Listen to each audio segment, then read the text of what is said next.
And a howdy. Welcome back to SciTrek, your sci-fi TV and movie channel. How are you, Nick? How are you, brother? I am fantastic, dude. The world of Star Wars, I see light ahead. I see hope. You know, a new hope, in fact, if we go out that far. How you been, man? Good. Tired, but moving and grooving nonetheless. And good. Chugging along. That's damn good. right. Damn right. We got a lot to actually talk about today, which is fun. I know you can't stay for forever, so we're going to get as much done as possible while you are here. We have some fun things to discuss. Oh, you know what? Whenever we were having all the mic issues, I did have to pop myself out of here. I did figure out it was on my end, but through the speakers, we found a way. And we're going to go through the speakers. The Force found a way for us. You know, as it does. We're going to start this off with, of course, the one and only, the great, as Sean suggested. Yikes, honestly, I don't know either. Bring George Lucas back is kind of an easy way to start this video. And, of course, we're going to preface this video with Kathleen Kennedy has stepped away from Lucasfilm, or after her contract ends, will step away. And, I am not sure. I will get to that in a moment, Juliet. Sorry, I just read that. Sorry, that's what I was reading, y'all, but I'll get to that in a moment. I did not realize that. We may have to figure that a little bit out. Anyway, the preface of this video is Kathleen Kennedy is stepping away from Lucasfilm after she has her contract end, and she will at least remain to a degree to help the next president kind of get in and get along into Lucasfilm. She has also said she will die making films, which I don't blame her, you know, honestly. I hopefully will be doing the same. It seems like she will probably continue producing Star Wars films after that, so that might be a conversation for another day. But all that being said, we are looking forward to who the new head of Lucasfilm may or may not be.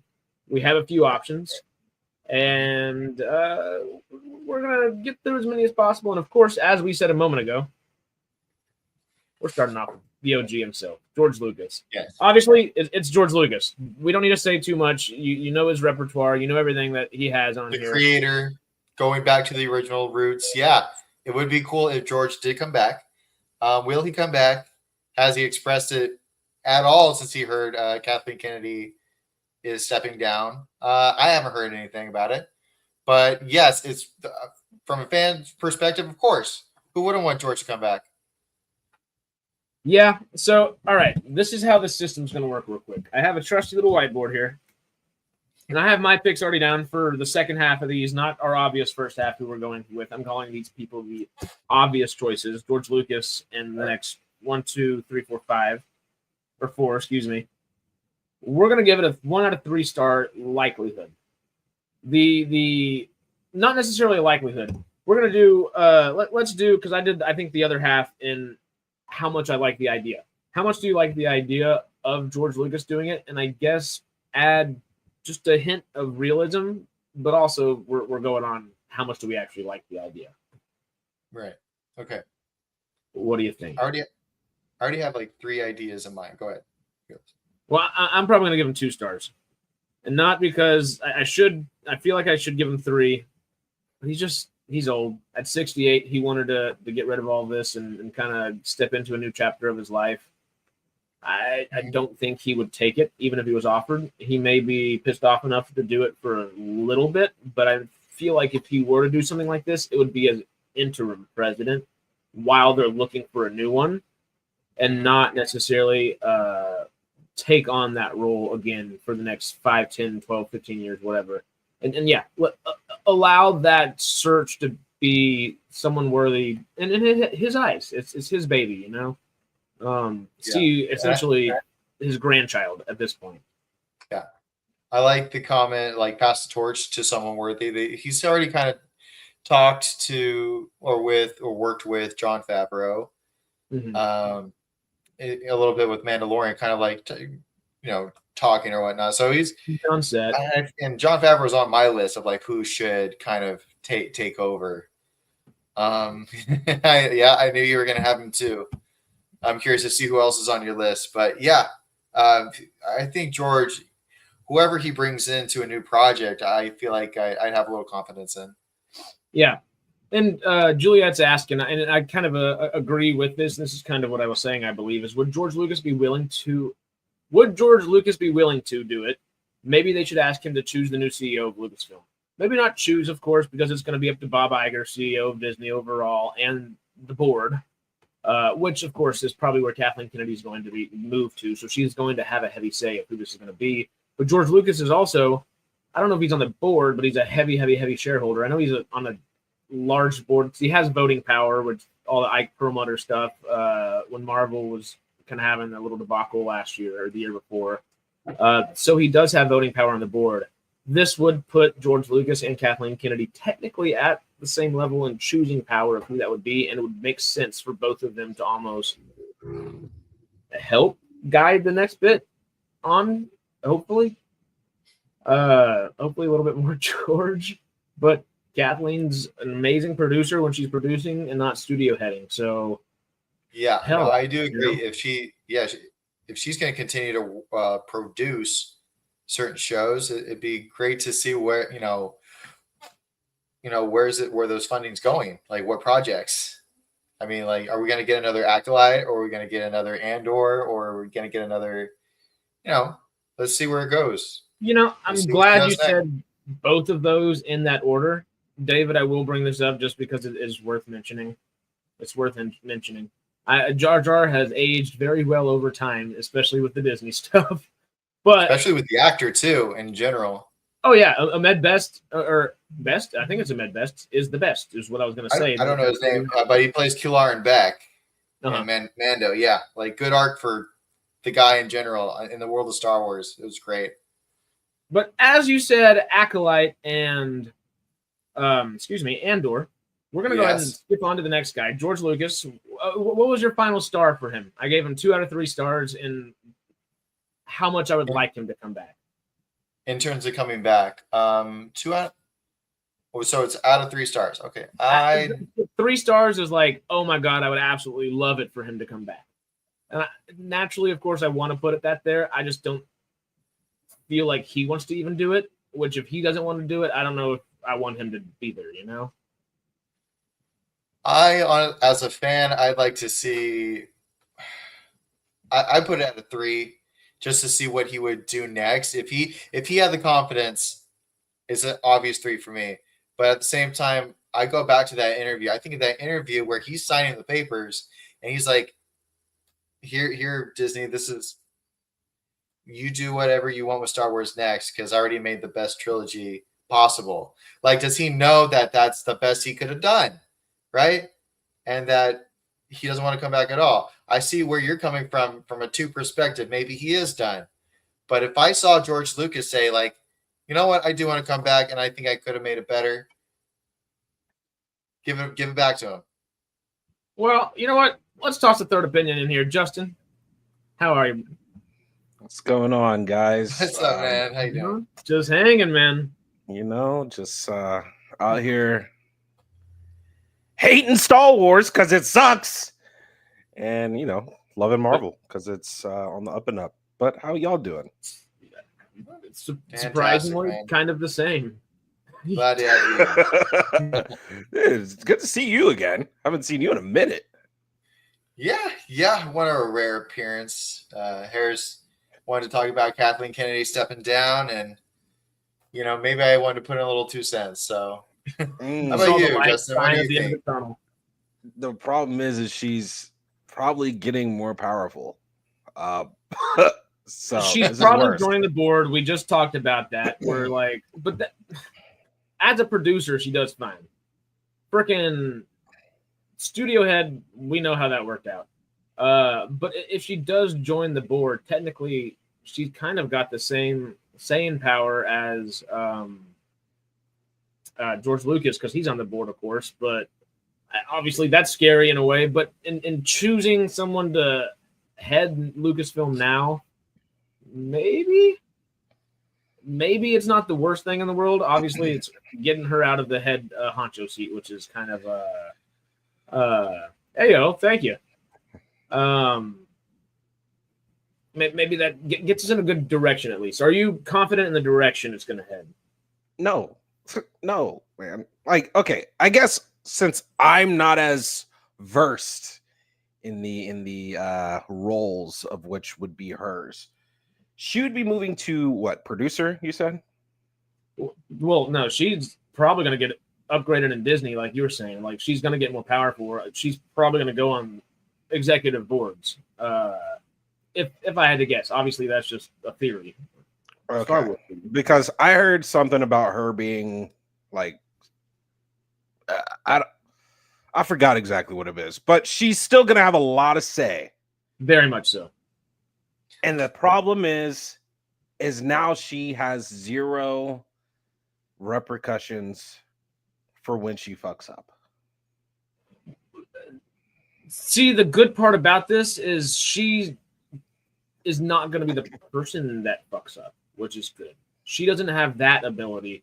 The ability she has is going to be what we kind of think of as that, like, the studios come in and telling her to do this or telling this person to do this, which she was already kind of acting like, and that wasn't necessarily the position that's not how she should have been running a studio. She was running it like the crazy producer, studio head, or studio executive, more so, that's coming in there and saying, well, we want this plot point to fit this, and we want this to fit this, instead of like just doing it according to story. So I guess what exactly would she be pretty much in charge of if what we think is happening, which is also probably not for another 5 years at this point. Hopefully a year and a half to 2, but yeah. That's where it's odd, because she still said she's going to produce film. Exactly. Within Lucasfilm. I don't know if that's going to be part of that. We will see, and there's a good freaking chance, obviously.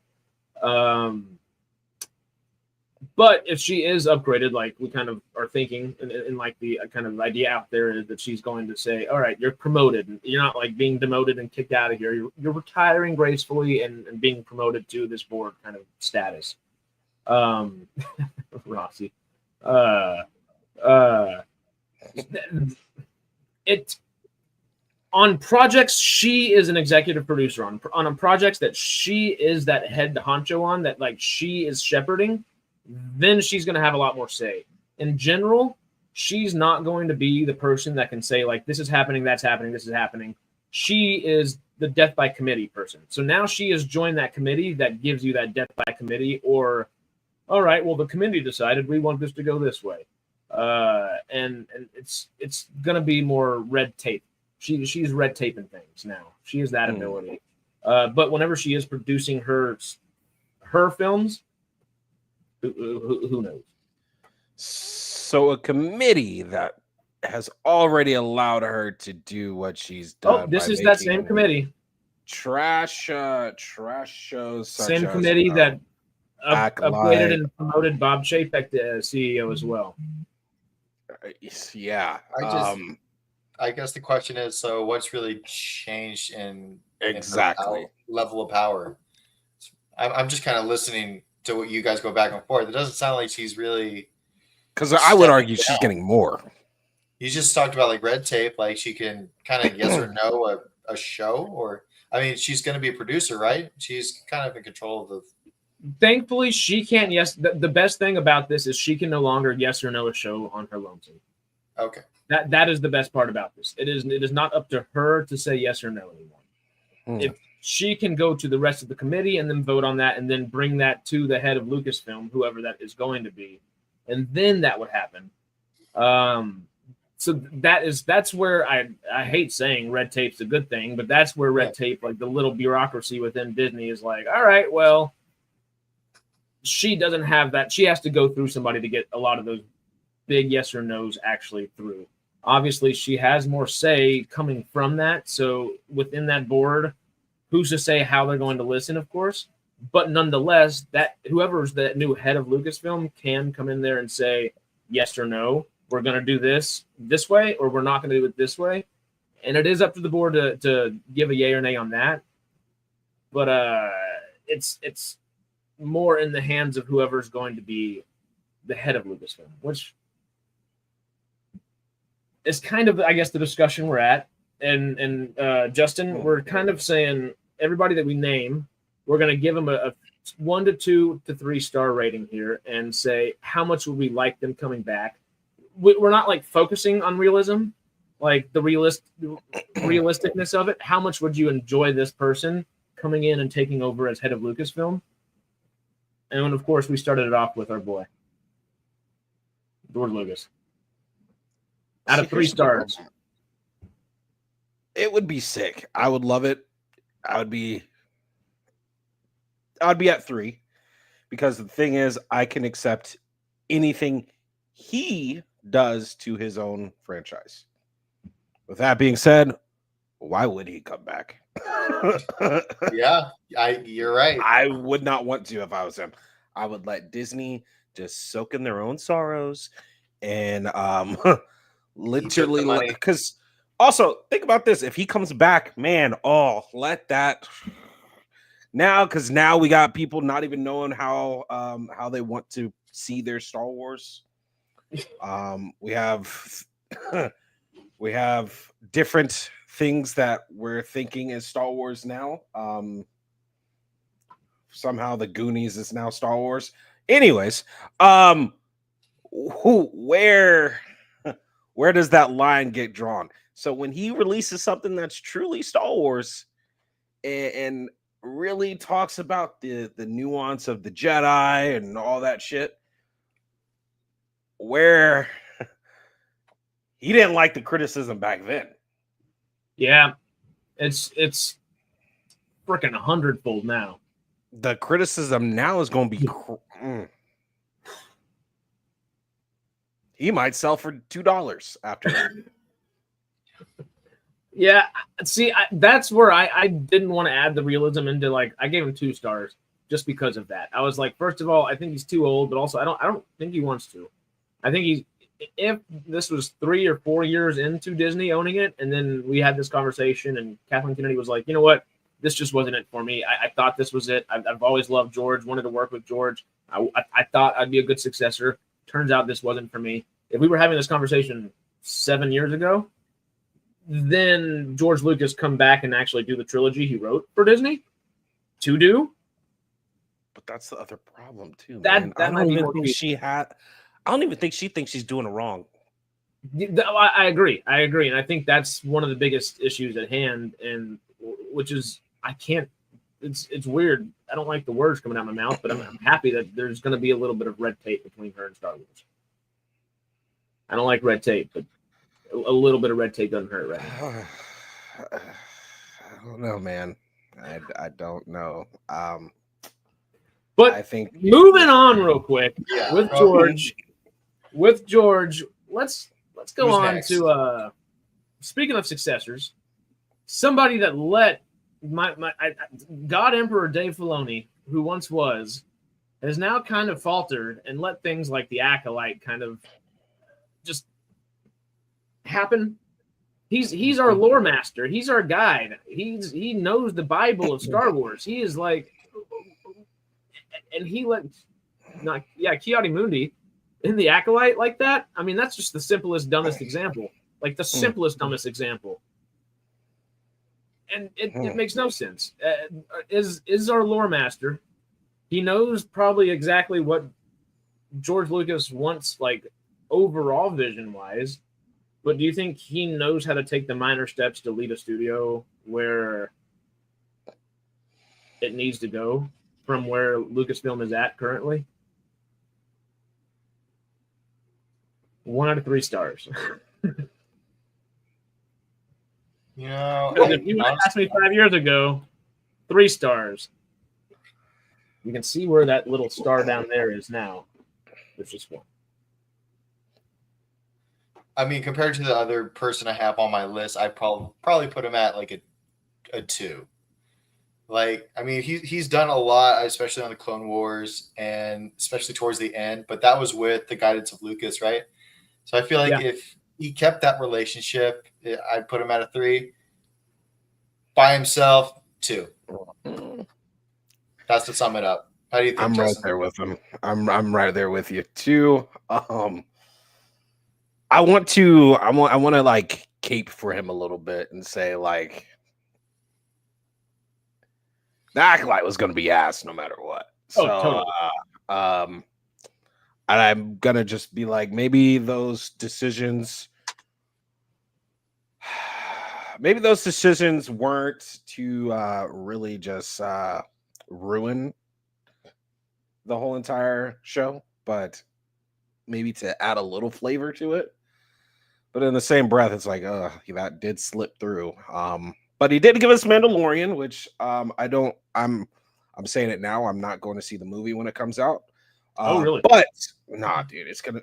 I don't care about Baby Yoda. All he's gonna do is goo goo gaga everywhere and do a little force choke sometimes, and then that's it. Yeah. I'm guessing it's Mythosaur stuff if I had to. Mythosaurus is gonna be cool. I love the Mandalorians. It's a cool part of Star Wars that I think is cool that they can kind of, in a sense, match Jedi, just hand-to-hand combat-wise. But yeah, I do think that the movie may not be up to my standards. You know, it may not be 5 out of 5. Yeah, man. I'm still gonna see it. I'm with you on that too. As much as I hate just watching things for the sake of watching things, I'm a little excited, and that's enough to get me there. I'm intrigued, plus a little excited, and that's enough to do it. But I don't have the highest hopes in the world, even though I freaking adore Jon Favreau. After Lion King, my hopes have gone down even more.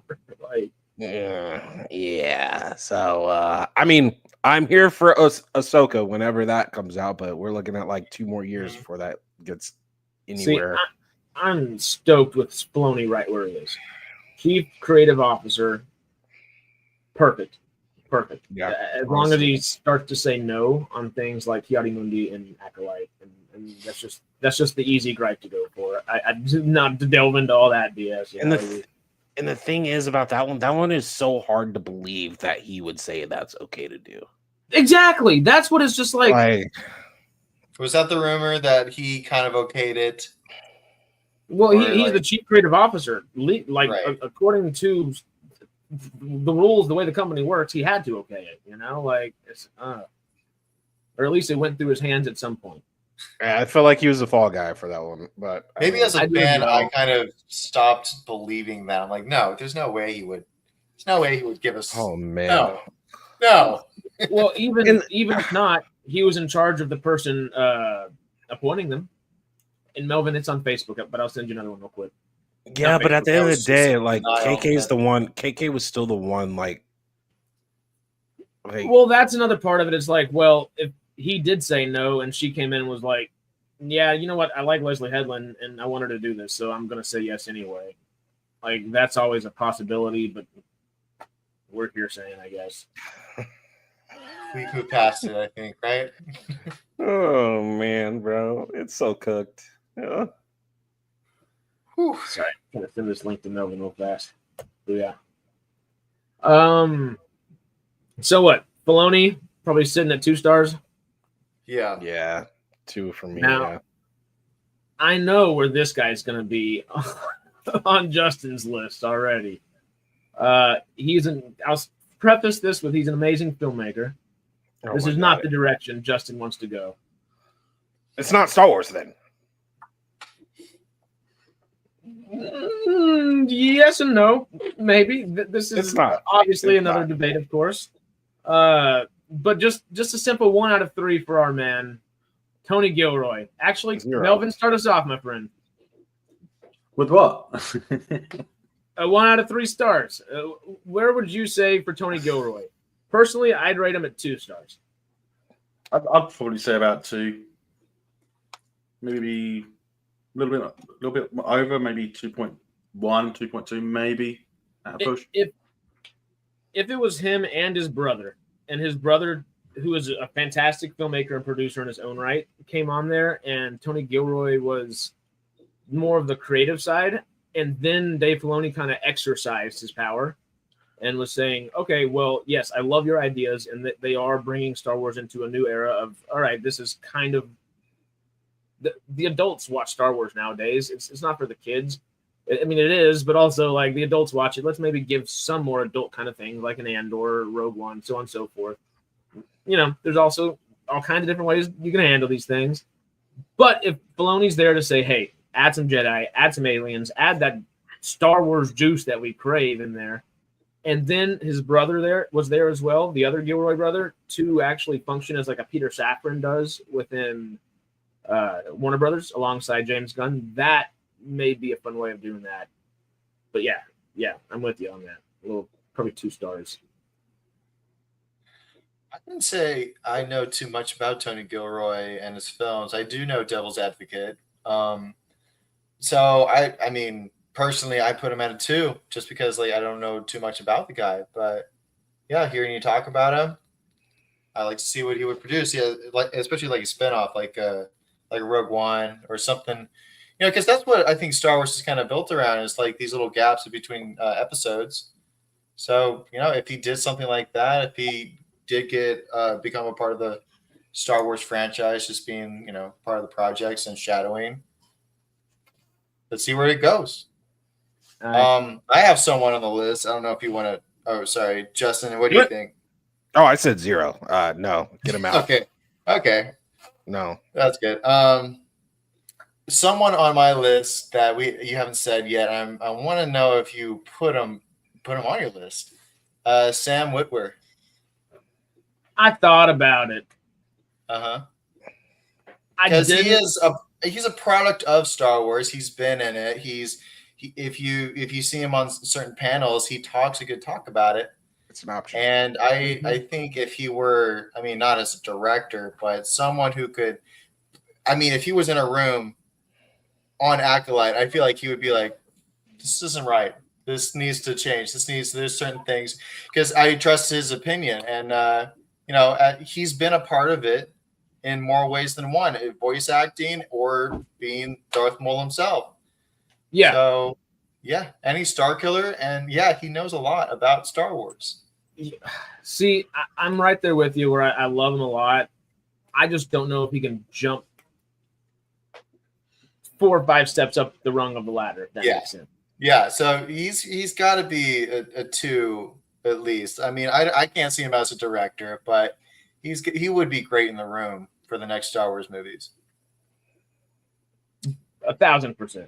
Sorry, I'm trying to respond to Dylan real quick. Probably like another 45 or an hour if I had to guess. But yeah, howdy. I just totally Hey, blanked. chilling. How you doing, buddy? Sam Witwer. What are y'all thinking on Sam Witwer? No, I like Sam. I definitely like Sam, but I just don't know. I mean, give him a project first. You know what I'm saying? Yeah, dude, I agree. You can't just throw somebody in the deep end. I mean, that's one of the big complaints about what's the RB? Here, can I RB kind of build off that? Justin, I want to build off that real quick. I think some of the actors that they cast in these movies, they understand the material. And, you know, I think what needs to work is just, you know, other aspects of it, directing. And I know Sam Witwer isn't a director, but people need to listen to these actors, because these actors know, like, they know, like, what's going on. They know, like, they've read Star Wars or seen the past movies. put them on more projects like this, like Sam. 100%. I definitely agree with that. But again, like, we can't have this complaint of like Obed Chinoy doesn't have enough experience, and then just throw That's him in great. there because he's an actor and he Mm-hmm. we definitely know he knows what he's talking about, but like we can't just have that. We have to keep the same energy on this. Now, For yeah. sure. him have a swaying say on a character or something like that, maybe, of how their demeanor is.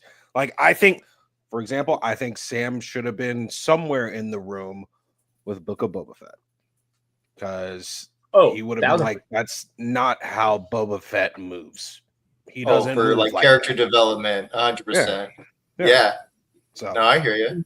Would Yeah. y'all rather, if we're talking real quick, if we're sidebarring on Sam Witwer working his way up the ladder, would you rather him be almost a protege and a apprentice of sorts, to Dave Filoni, in like maybe like polishing him off to become chief creative officer in a little bit, maybe when Dave could be promoted in 8-10 years, something like that, or would you rather see him maybe take over like a Pablo Hidalgo role and take over the lore and be in every single writer's room and say, this is wrong, this is right, this is wrong, this is right, versus the more executive version of that? I would honestly be down for both, but I feel like Dave Filoni then has to be involved somewhere to oversee everything.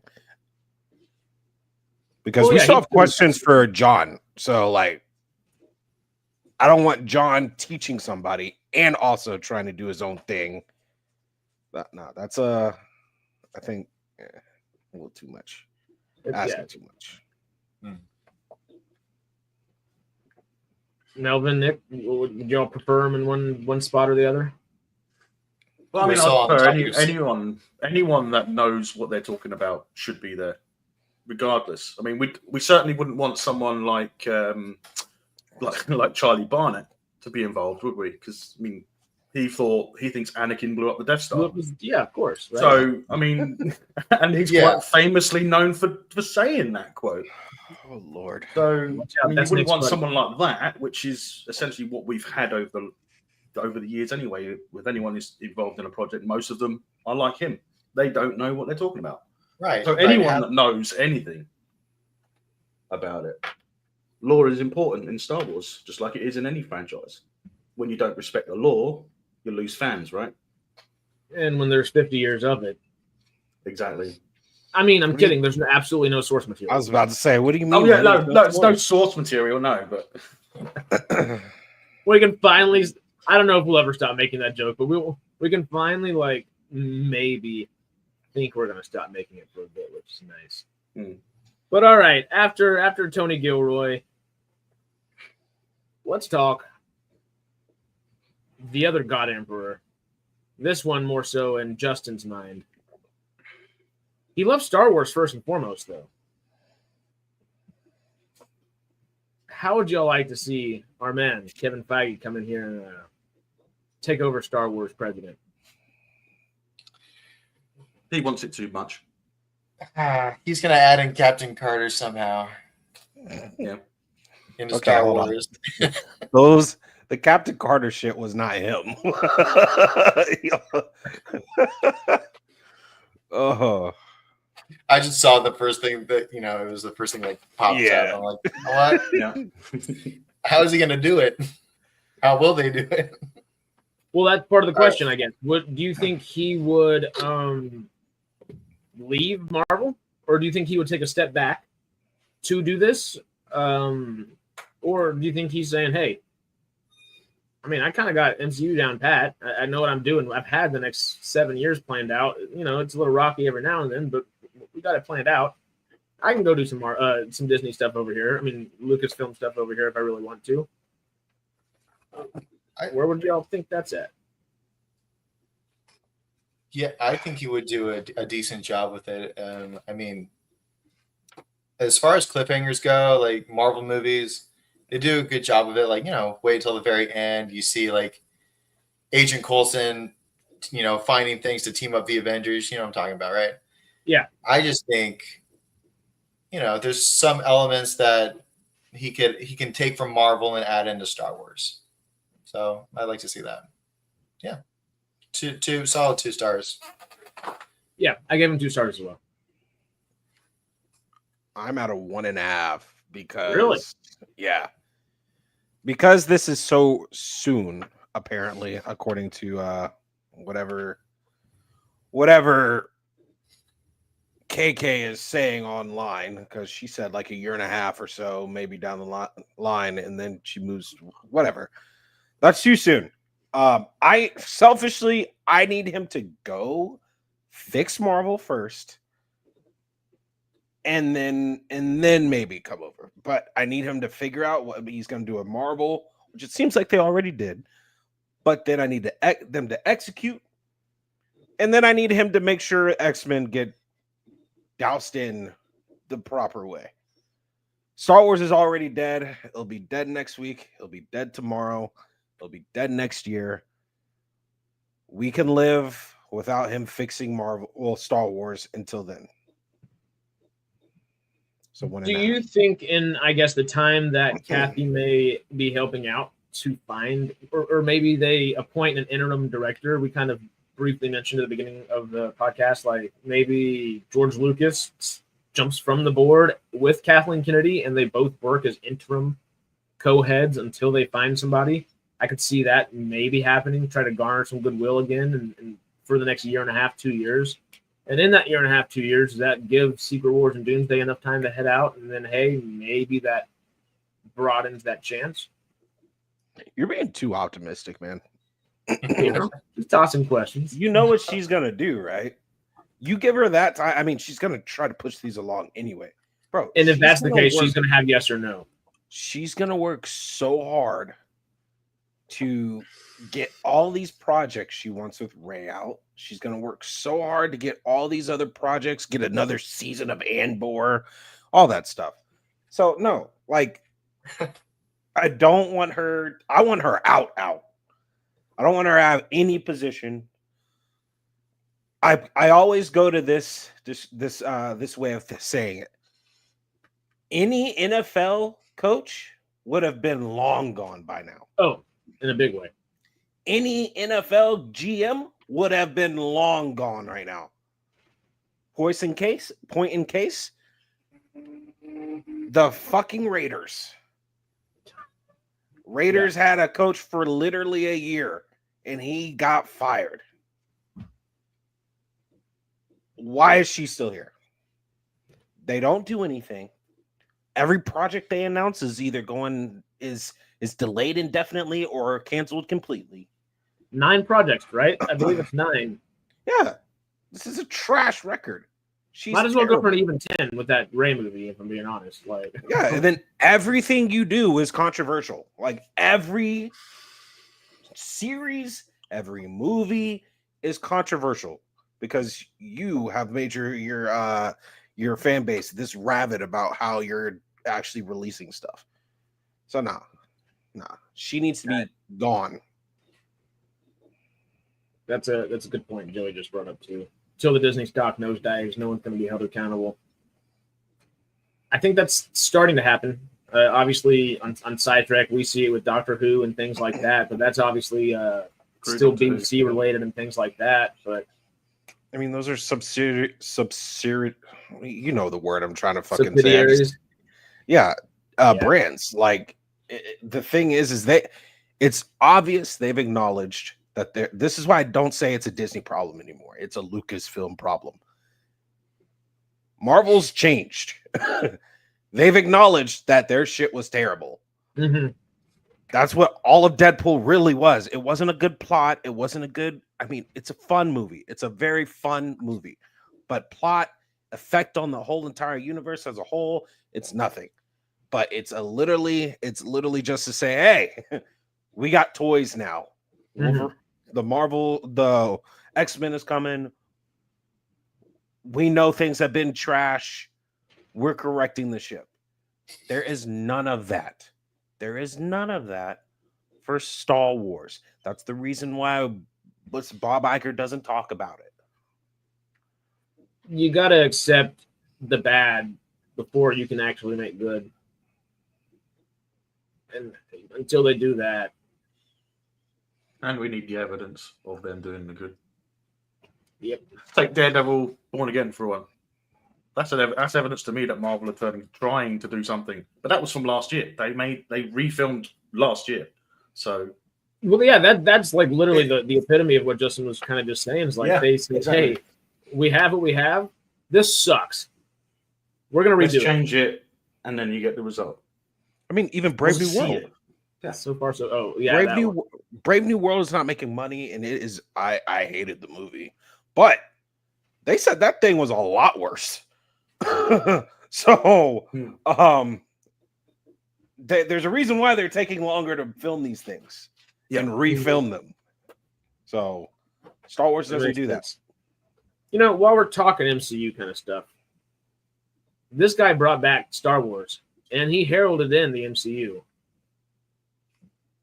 I know he's on Nick's list. He's probably on all our lists. Jon Favreau. And before we actually start talking and jump in, of course, we know today Oswald the Lucky Rabbit TV series from Jon Favreau is now in the works at Disney+. I guess we don't really need to read this too much. I'm going to jump over here to, of course, I'm sure you know, my time to shine. Hello, Justin. But she tweeted this earlier, and Jon Favreau was in charge of making a shared Star Wars universe by Disney, and now he will do the same for Mickey Mouse, starting with a big-budget Oswald the Lucky Rabbit animation live-action hybrid show for Disney+. Then from there, Epic Mickey, Kingdom Hearts, Magic Kingdom, and more. Probably much more. Obviously, take that second half with a grain of salt. He is officially confirmed for the Oswald the Lucky Rabbit TV series. The continuation into Mickey and all the Mickey ancillary stuff, the Kingdom Hearts stuff, is not 100%. But he's shown his hand twice with Disney's two best properties monetarily, Lucasfilm and in the MCU. He's heralded in one and brought back the other from a dying out thing, and kind of it's dying out again, but you know, he at least gave it life for a little bit. He's proven that he's effective for Disney. Do you think this Oswald stuff takes him out of the running completely? And with that thought, 1 out of 3 stars. What are you thinking? I'm at a 3. No one else wants to do the job. Let's be real. So I want him to do it. Yeah. Mentally, that's where I'm at. You're gonna hate me, but you know I want him and Gilroy to do it together. If it's not the Gilroy brothers, but why are we on Gilroy, man? Why? Because he can at least he elevates things, and he also is just he's a good businessman. He's elevates what in Star Wars though? Elevates what in Star Wars? Star Wars related. Stakes? Are you going for stakes? Are you going for what stakes? Galactic stakes. Yes, yeah. For a plot line that we already know what happens? Well, sure, but then why do we make half the things we make in Star Wars? Well, I mean, that's also a big question that we're having with Kathleen Kennedy, and this all ropes into the same thing. But all that being said, Favreau, do you think the Oswald stuff, at least I'm agreeing with you on the 3 stars. Would you say this Oswald stuff keeps him from being able to do it? And if my time to shine hello's tweet is true, and he's going into Kingdom Hearts territory, which means he's going to set up the MCU for Kingdom Hearts first, essentially, and he's going to be using frickin' Lucasfilm characters, Marvel characters. Why not? They're part of Disney now. They're part of Kingdom Hearts. So, do you think that's going to take that chance away? Because I think he's not. I don't think he's going to do it at all now. I don't think he will. Now that you're saying he's doing this whole project, right? Yeah, you're probably. I mean, and it is a part of Disney too. Yeah, I think it will take him away, unless they get someone else to do it, right? I mean, I agree with the both of you. He is a 3 on my list, 3 stars to, take over Star Wars. He did a great job with Iron Man. I think Marvel in general just, it's a good foundation of storytelling. So yeah, I like to see him with a trilogy. I can say the same thing about James Gunn though. Like James Gunn's Guardians of the Galaxy, 1, 2, and 3. Like give him a trilogy. But that's all I got. Okay. But yeah, where would you rank him star wise? 3. Jon Favreau, definitely a 3. But yeah, I do think this will take away from it, unless they do hire someone else to take over the Oswald Mickey crossover show. Melvin, I'd say a 3 again. Yeah, but I'd be questioning the other side of it. It's like, are they keeping him busy or just keeping him around in a place where KK can't get rid of him first? Because if he's stuck at Lucasfilm, then she can literally just boot him at any time, right? All he has to do is say something wrong. But I don't think she has that much power because he's if she gets big on promoted the Marvel to the board, side. And if she she's gets big on the promoted to the Marvel board, side. she They're can. not letting him go on Marvel though. No, He's pretty But much Marvin, the could that star be- of Marvel. yeah, I know. I Did the love first Iron 2 out of 3 films, yeah. Man. So I don't think she has that much say as far as his role. But who knows with her? Yeah, that's true. She I mean, we might know think she's that got them at the Favreau Diddy and party or KK something. have had issues over in Lucasfilm anyway, because of what we've seen in shows that they, she shows up on a set and he tries to kick her off, doesn't he? So, Joey's asking real quick caveat here, since we all gave him 3 stars, but I don't know if any of us think it'll happen. Sadly, that's the 3-star with a giant caveat there. But could Disney sell Star Wars entirely? Maybe not to John Favreau if he got the backers. But do y'all think he could? Not he. Excuse me. Do you think Disney could actually sell Star Wars? Do you think that is a route they are optioning? I don't think they're considering it right now. Could they sell it? Yes. Hypothetically, yes, they could sell it. And would we, as fans, want them to? Yeah, I think they would be in better hands. But Who would you buy it? it's just too big of a franchise, I think, now to get rid of. Yeah, I'm with you on that. I think the only people that can afford it would be Apple. And they should take that offer. But at the same point, man, like this is a big this is We saw one too big close to company home screw for up. them. mm-hmm. So Don't See see one them. giant company come in and take it up, sell it to an even bigger company, like Amazon. Is that what you're saying? no, Apple. Apple is even yeah. bigger, but Amazon too. But shoot, yeah, I don't know. With They that, do we obviously- take the headlines, literally, where they say they're trying to sell Star Wars? Because that's all I've seen. All the headlines I've seen are Disney trying to sell Star Wars. They're not talking about Lucasfilm itself. They're talking about Star Wars. Oh. If we take it literally, Ooh. Yeah.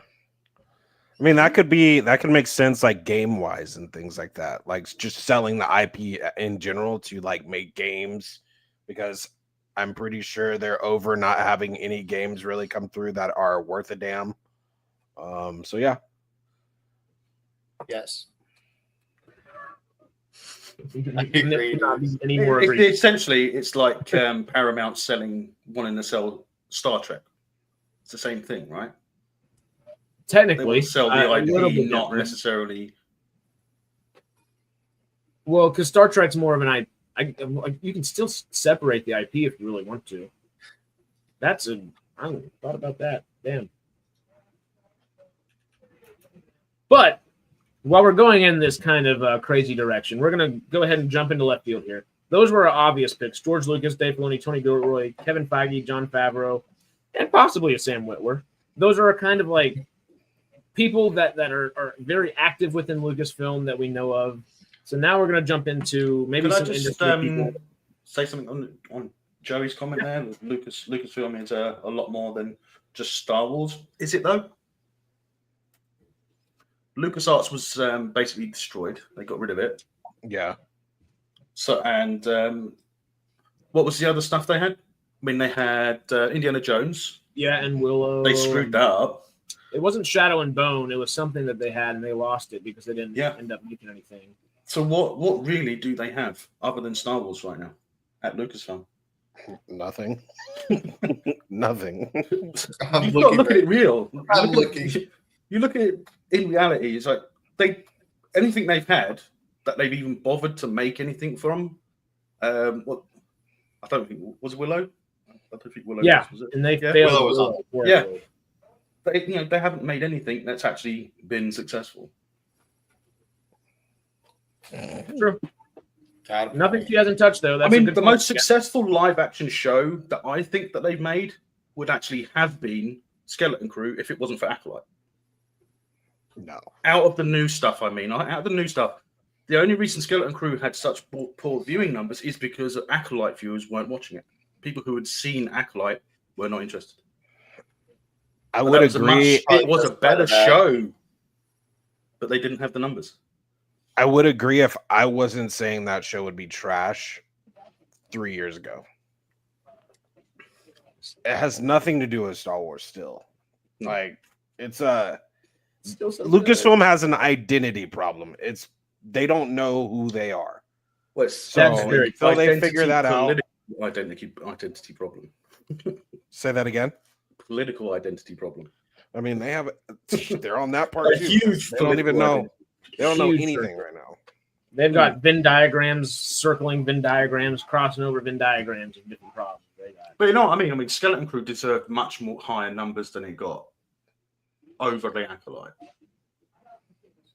And it was actually good. Might not have been I do kind of agree Star with Wars, the but statement. it was really good. Dude, sprinkling. I disagree that Acolyte kind of put me on hold on wanting to start another Star Wars show. I was so defeated after Acolyte. I was watching the first few. They actually put blasters and a lightsaber into a show where they were promoting it as not having any. And the aliens were pretty sick. But when you ask anybody, they're like, "Oh my god, it made me feel like the Goonies, dude." The Goonies is not Star Wars. And stuff. There was no real aspect of Skeleton Crew that was like Goonies though. Story-wise, they may have copied something, but it didn't feel like Goonies to me. It had a little Amblin vibe to it, but I feel like Jar Jar has just as much of an Amblin vibe to him. Like, he feels like something that could pop up out of an Amblin movie any day of the week. It's like saying that Jar Jar. I go. Good. No, I was going to say it's like when they said Acolyte was going to be a mystery crimes thriller. It's like we knew the culprit from the beginning. Everything was problem solved. Didn't need to watch anymore. Anyway, turns into the bad guy. Brilliant. Bad guy turns into good guy. Shall we jump in? Seducing, trying to seduce a Jedi. Really? Got a point. We got to move on for the Acolyte before I dive into how much I hated it. It was a crime. All right. Wait. The Acolyte? Yes, it was. I mean, yeah, that show was terrible, and I do agree with that too. Like, I was done. That show sent me, especially when you see Plagueis for the first time creeping around a corner like a freaking pedo. No, they didn't need that. That should not have been in there at all. Well, for lack of a better reference, again, can we just forget the Acolyte exists? Agreed. And sorry to use this reference again. Sarah was on stream with me when I used it last time. They had a couple really good lightsaber fights, and they just tickled our balls. They like, okay, well, here's we're gonna hire a really good stunt coordinator, and then everything else is gonna be just shite. Yeah, it's like, okay, they didn't change the batteries. They should have changed the batteries for the lightsabers so they were a bit brighter. Because they looked very dim to me. It looks like they were just running on some cheap, generic store-bought batteries. They should have bought Duracells or something. go back just the original trilogy kind of lightsabers where you just have a thin wire with a green tape around it. Like, Yeah. swing them things around. They're not supposed to be weighted at all. It's not some big giant broadsword. I don't get it. But anyway, just before we jump into too much Acolyte, let's jump into. I'm done with left Acolyte. here. I don't know about anyone else. I'm but- done with it too. We're moving on. I didn't even bring it up. It's just so hard. It's so I just brought sad. it up as an example, though. And it worked. It worked too damn well, sir. It was, hate it. we're going to go into left field, and this left field is going to take us right into the deep end. Screen Rant has this article here. Who should replace Kathleen Kennedy as head of Lucasfilm? Here are my top 5 choices, written by Sean Morrison. Now, of course, all of these articles, the next 3 that I'm going through, have Dave Filoni and Jon Favreau. Duh. This is when it gets interesting. Ben Stiller. Okay. After That's all- decades of that's- working as a comedian, Ben Stiller doesn't sound like an obvious candidate for Lucasfilm's vacant presidency, but he may be a dark horse. Stiller's known for comedy movies like Meet the Parents trilogy and the Zoolander duology, but in recent years, he's branched out into a truly remarkable way. Stiller's made some remarkable projects as a director, including Secret Life of Walter Mitty, Escape at Dannemora, frickin' Tropic Thunder, of course, and 9 episodes of Severance, along with several more producer credits. With those projects, he's proven himself just as confident behind the camera as he is in front of it. I think everything they just said is true. But too much of a damn dark horse? I agree that he's got a really good handle on comedy and other elements of directing. My one secret wish is that he'd cast RDJ in Star Wars somewhere, As and he anybody. makes him do a character. You know what I'm talking about? Tropic Thunder, people. Oh, Anyway, but I don't know.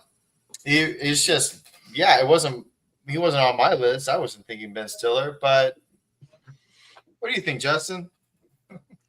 I mean, does he know Star Wars? Does he like Star Wars? How does that's the he? big point. That's These all are I good care questions. about at this point. These are good Because questions. he does have a good track record. But if he doesn't like it, then we're Then gonna what's get the more. Yeah, we're gonna get more Andor and Skeleton Crew, and that's a no. Melvin? No comment. It's basically the same thing. Does he know anything? Will he work to improve it or not? I mean, it's all questions. I mean, he's a comedian. He does comedy. Do we want a funny think- Star Wars? We've had funny Star Wars before, right? Oh, yeah. Everybody loved it. Yeah. Jar Jar Binks. Jar Jar, yeah. Comedic Yeah, but no one relief. cares. But I mean, everyone loves the character, but Jar Jar's annoying. Yep. Misa too. I feel like this person who made the article, Sean Morrison, right? Yeah. I feel like when he added him to the list, I think he should have asked himself, has he spoken about Star Wars and mentioned his Ben Stiller's interest in Star Wars, like in the article. But now I just don't. I mean, we don't even know if he likes it. But he is a good director, Ben Stiller. Yeah. And a good showrunner. I haven't seen He is Severance. funny. I'm seeing in in one interview, he's like, there is potential in movies for more like riskier comedy or whatnot. He loves comedy. So, Hey, we could actually get Adam Sandler in a Star Wars project. Yes, with him make him around, a just mean, they're in that circle of groups, aren't they? Every time they do a film, they're all in it. I That wouldn't go would see be it. That's the absolute worst thing possible. But if you You put put them him in in any yeah. films, they all include each other. That's the thing. Every time you watch it, there they are in a big Adam crowd. Sandler. You can point them out. Where's Wally?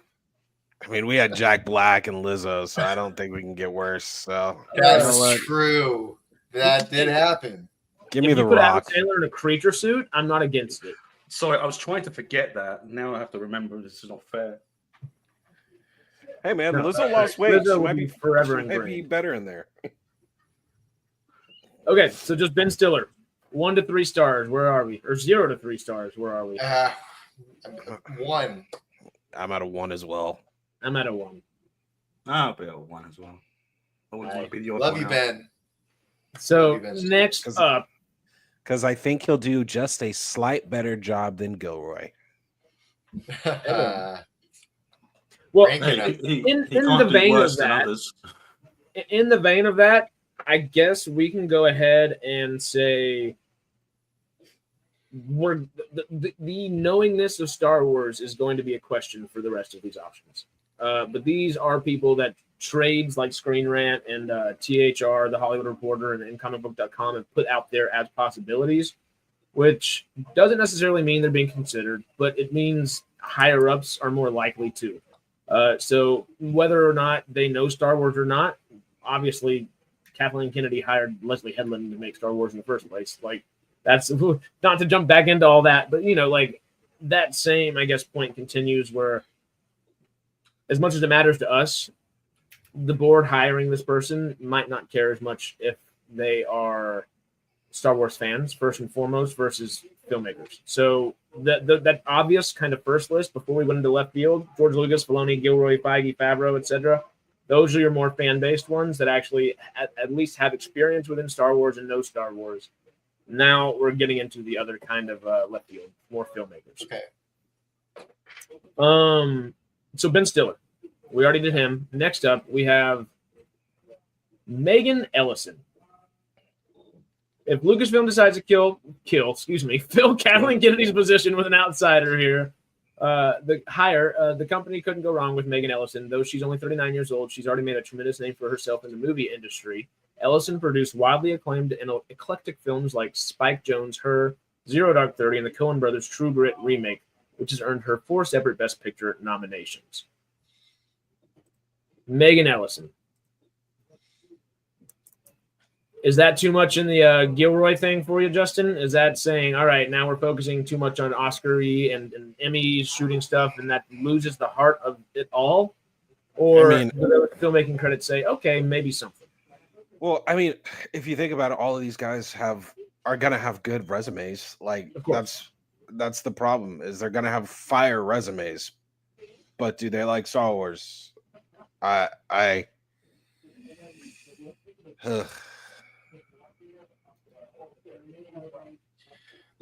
think when it comes down, not to interrupt Justin, while he builds on the thought, do they like Star Wars? These people that you're about to mention, these directors, like I like Zero Dark 30. It's a great film. He's a good director. Storytelling is great. But yeah, we're gonna go back to that question: are these people have a good, vast knowledge of Star Wars and what the fans are going to be wanting, right? What's next? The next episode going to look like? Are they going to have enough knowledge of that, universe? But yeah, it's going to be probably a 1 or a 2, maybe 1.5, because I do I like her movies. I'd give her a 2, just for the filmmaking aspect of it. Quest, Melvin, where you at? I wouldn't give her anything because as soon as you started saying her name, I kept thinking of Meghan Markle. That's the only Meghan that we care about in the UK. We don't like her. You can probably imagine why. But besides that, not really any thoughts on it. Yeah, some of these are going to be less thought-provoking, of course, and she may fall into that category, and that's fine. So we're gonna go ahead and move on. So exactly the same as everyone else's, It's all to do with, do they like Star Wars? Do they know Star Wars? Have they even bothered seeing it? That's if they have, then that's a good start. Well, you could say this next fella very well may fall into all of these categories. I don't know about the love of Star Wars. I'm sure he loves Star Wars, or at least would tell you he loves Star Wars. This is going to be a little thought-provoking. Y'all are going to love this and hate it all at once. Mostly hate it. It's going to be a hate. Y'all aren't going to like it. It's going to be fun. This person that has been talked about, you're about to say in our chat already today. So, Kathleen Kennedy has a husband that she works with in Spotlight Pictures. How about Frank Marshall? The least likely, but possibly best suited candidate to head up Lucasfilm is Frank Marshall, Kathleen Kennedy's husband. Marshall's family is a major reason why he wouldn't take the Star Wars job, but he also has several other reasons to take it. For instance, Marshall has worked with George Lucas and Lucasfilm extensively in the past, and all the Indiana Jones films, The Land Before Time, and more. He's a legend of filmmaking with certified blockbusters like Jurassic World series and Back to the Future, so Marshall knows how to make Star Wars into a box office event. He's a legend of filmmaking with certified blockbusters like the Jurassic World and Back to the Future franchises, so on and so forth. Obviously, the resume's there. But the resume looks just as good for Kathleen Kennedy. Did they meet at a Lucasfilm lunch or something? Don't feel right. Don't feel right, man. Are you trying to piss me off? He was in the article. I had to. Are you trying to piss me off? Like, really? Her husband. Hey, he wouldn't be working with Kathleen Kennedy at least. No. The guy that has to go back home to her and let him cancel one of her old projects. He probably not getting laid for a week. You're talking about Look, I that want to put guy. it in Star Wars terms that you can Just understand. imagine that conversation when he gets home. Yeah. Sorry, love. I had to cancel that Ray movie you wanted so much. If Kathleen Kennedy is Palpatine, he is Darth Vader, and everything is going to just go through her. You know what I'm saying? Yeah. I don't even think he's Darth Vader in this part. He's like Count Dooku. He's a placeholder at this point. Doesn't even have hands. Yes. All right. Doesn't even have a brain. All the above. Yeah, no, that one was not much of a dark horse on that one. He's Jar Jar. Thank you, Dark Boy. He's Jar Jar. He's worse than Jar Jar. For he's the Jar sake Jar of- in Bad Robot. Too incestuous, not bad Sarah robot. said. I can't remember now. I'm a guess. I'm gonna just go out on a limb. That's it. We'd all give him 1 star, if even 1 star. No, he's right there with Gilroy for me. None. No star at all. Can we have a minus? Well, you know what? Let's just while we're here, let's stay in this provocative kind of mindset here. You know what? You know who has a lot? Well, actually, you know what? Let me go ahead and get to this article. We have the Hollywood Reporter's article here. Disney Star Wars succession problem. Who will replace Kathleen Kennedy? This one's by Boris Kitt and James Hibbard. I believe they both start off with Dave Filoni and Jon Favreau. Jon Favreau and Dave Filoni here. But who's up next, of course? Them together. They mentioned Kevin Feige. And then next up, this person has a lot of experience in recent years with Star Wars. More so than arguably anybody outside of Jon Favreau and Dave Filoni.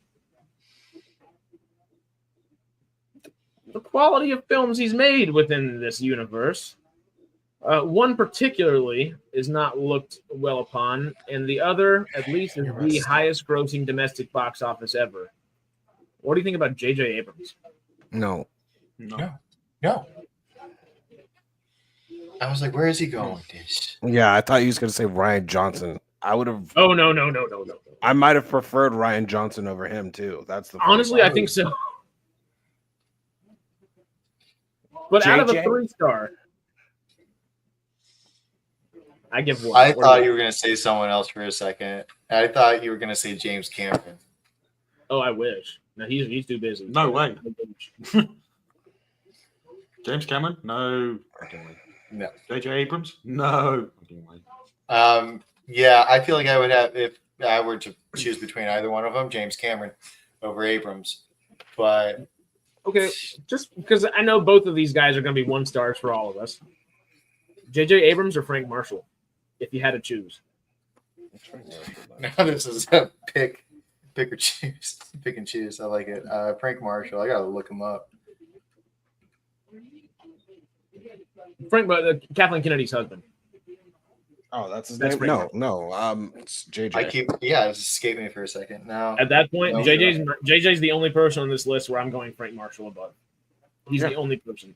What? No, man. He's sleeping with the enemy.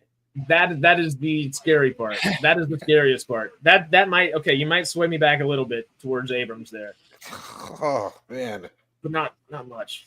Melvin, how's the heart on that one? Sorry, I thought I was having a heart attack. So disappointed. Neither. JJ sucks. Look, I hate the 2009 Neither. Star Trek. No one's running Star Wars. Star Trek hasn't been the same since he did 2009 Star Trek.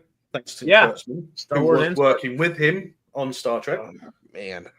So no, I don't want him anywhere near Star Wars. Agreed. I don't want him near any successful franchise. Could you imagine? Well, it might improve Doctor Who because that wouldn't be difficult. To kind of middle things back out, we're going to bring back somebody who we may recognize the name of, Emma Watts. She is a director and done a few other things. Watts is a respected executive who was the longtime president of production at the 20th Century Fox, who, among other projects, God, that's weird grammar, who notched franchise experience by steering the X-Men movies, including launching Deadpool, James Cameron, and Avatar, was also made under her tenure. She had a brief stint as president of Paramount's Motion Picture Group, but has been sitting on the sidelines since a studio leadership change in 2021. She's been waiting for a comeback. This is Emma Watts. She did iRobot in 2004. She did Alita Battle Angel, No Strings Attached, Last Chance to Save a Life, plenty of other things. What are their ratings on there? What have they rated them at? These? Movies? Yeah, the movies. iRobot from this list, I think, is 7.1. 7.1, 7.3. Alita Battle Angel is higher, better rated than. Yeah, honestly, actually, she might be the move. She might be the move. Yeah, possibly. the big thing, I'm kind of with you, Justin. Like, she's kind of. See, they think that we're all sexist and racist, but we're happy to. I mean, some of us have said we'd be happy to have her as a new president. Well, she's kind of that name. Like, we bring up, like, well, maybe it should be somebody that none of us have ever heard of. And it's not that we haven't ever heard of her, because we kind of obviously know her work, but she's not familiar to us either. No. I think she'd be a good oddball choice. I'm giving her 2 stars, honestly. 1 point. I'd give her 2 at most because I have seen her films, and especially the ones on that list you said she just showed. I wanted a follow-up film for at least 1 or 2 of those, and they never happened. We're getting one for Alita, though, aren't we? Have still going ahead with Alita Battle Angel 2? Mm-hmm. Yeah, I think that was announced. Was it late last year? I heard that too, and I just want to update, but or at least in pre-production anyway. Okay, nice. That's good. Well, yeah, no, I'd still give her 2 though. I want to see what more she has to come before she runs Star Wars. You know, like yeah. I want to see what else she's got. That's true. So this one is also kind of in that same category. She might not be as familiar with us, as familiar to us, but she has a pretty damn good resume. But there's a caveat in this one as well. Hannah Minjanella, I believe, or Minjella, something like that. Speaking of Bad Robot, Abrams' former employee, Minjella, is a name that surfaced as a possible contender on Tuesday. The executive has had formidable experience across the live-action and animation spheres, as well as family fare. She's also had a long stint at Sony Pictures, where titles she worked on range from Cloudy with a Chance of Meatballs and Hotel Transylvania to Jumanji and Goosebumps. She's been running Netflix's feature animation and live-action family division since last summer, so she would have to extricate herself from a multi-year deal there. And this is Hannah Minjella here. So she did The Boy, The Mole, The Fox, and the Horse, that was a really good short film. I think it won an Oscar a year or 2 ago. She did Talented Mr. Ripley, Constantine 2. Oh, she's making Constantine 2. Oh, that's cool. Oh. But yeah, these are a lot of her things. Well, the producer. Not too many things. I think we've got the original writer is doing Constantine 2 as well, isn't he? And yes. and 2 others that seem to have a huge Constantine involvement of animated shows or whatever. I don't hate it, honestly. I don't hate it either. I'd give her a 1 out of 2, just compared to Watts there, just because of the Bad Robot stuff. But I might push her into 2, just like it's not bad, not bad. Well, I give Emma like a 3 because of the Marvel background. I mean, she is a little bit of a nerd, so I can trust her a little bit. It kind of helps in a big way. But the best. again, do they like Star Wars? Do they know Star Wars? Yep, same questions. I'm right there with you. It's got to be It's always no those more questions, than a isn't it? 2, 1, Two. 2 at most. 1 or 2. Melvin? About the same, 1 or 2. Somewhere between 1 and 2. Let's just say Now- 1.5 maybe. 1 or 2 with those questions, like do they know Star Wars? Yeah. Yeah. If it's a yes to both, then it's definitely a 2. So If it's a no to one of them, 1. They need to have like a written out test before they Yeah. like take the position. You know what I'm saying? Like, hey, if they failed the test, you can't be in charge. You know? Like legit, give them a 100-question test. If they don't make an 85 or above, why would they be leading the company? One of the questions definitely has to be who destroyed the Death Star. I was gonna yes. But But the thing is, they the can't just the first one, not the second. they can't just know it though. They gotta like it. That's Yeah. the other thing too. Because Right. like KK apparently knows Star Wars, but does she like Star Wars? I don't. It was a Oh, job to her. I God. think when she was at Lucasfilm, it was a job to her because she was making the coffees, wasn't she? So Well, no, she was more than that, but still. at the like, beginning, she was basically making the coffees. No, never. She's one of the Mm. highest producers in all of Hollywood for the last 40 years. Like she Yeah, was she's a never in big that one. level during Disney tenure, which is why she was elevated to where she was. But nonetheless, it stands. Because aren't a lot of the people that used to work at Lucasfilm at the beginning? Didn't they all famously say her coffee's terrible? I'm pretty sure I remember that quote. I don't know. I'm That's sure one of of those it. I'm things sure where that's I what they wouldn't said. believe Her everything coffee was on the internet. terrible. Yeah, I wouldn't believe everything on the internet is where I would rank that, like, probably quote. But also, to both of y'all's point, she doesn't care about Star Wars, and she proved that with her most famous sentence: "Is there's no source material for Star Wars." She never took the time to go read a 10-page kids comic version of it. She didn't take time to go watch. I mean, it's silly and awful. The Christmas special. She didn't have time to go read Splinter of the Mind's Eye that Stormy and I talk about on Sundays at half the time. Like, there's so much that she could have done, and that statement alone negated half the work she could do going forward alone, because she just didn't care. That showed immediately. Yeah. Well, okay, to move on, this hopefully will bring a good taste back in our mouths here. Emma Watts and Hannah Mangella were both pretty solid, and hopefully this leans kind of back in that direction. This is our third and final article. We have 1, 2, 3, 4 more names on here, and they're all kind of in that left field kind of way again. But let me know what y'all think here. Star Wars, 5 people that could replace Kathleen Kennedy at Lucasfilm. Starting with Carrie Beck. In 2013, the Lucasfilm Story Group was established to create a new coherent web of Star Wars canon. One key member of that group is Carrie Beck. Since then, she's also become the vice president of animation and live-action development at Lucasfilm while serving as an executive producer on the Ahsoka show. Beck has already expanded her responsibilities in recent years while wielding an encyclopedic knowledge of all things Star Wars. If Disney brass are looking for a Lucasfilm veteran to take over Kennedy's position, Carrie Beck feels like a no-brainer. Where are we with Carrie Beck? Because, yes, of course, she knows Star Wars. I would say she loves Star Wars. But, and I don't know if I would use the exact same words there, but would that essentially just be a continuation of Kathleen Kennedy's tenure? I give her a 1 out of 3 stars. 2 out of 3 stars if she were to make it her own. I just don't have faith in that necessarily.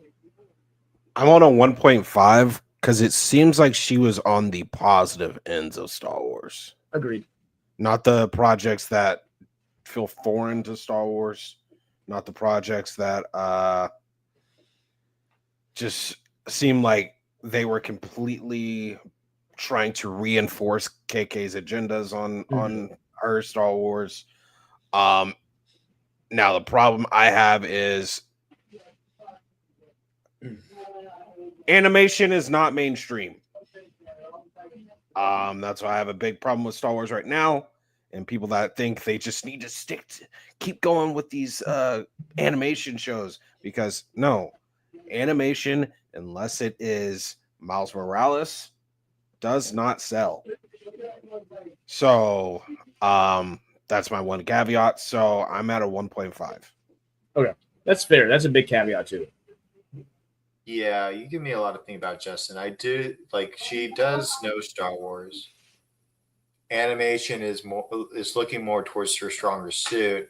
Ahsoka was good. It wasn't great. There were episodes that stood out in Ahsoka that were better than the rest.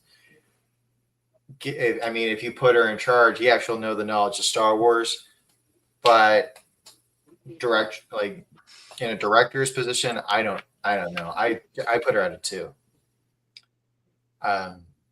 But it's a confident 2. Like, I think that she could do a good job. Yeah, kind of like what you were saying with Whitwer. I would kind of put Carrie Beck. I don't think she's probably as knowledgeable as Whitwer, because Whitwer obviously he's a geek. He's the definition of a geek when it comes to stuff like that. But I think Carrie Beck is probably in that same field, and would do well to, I guess, continue in that story group and kind of maybe lead the story group too. But I don't know about this position.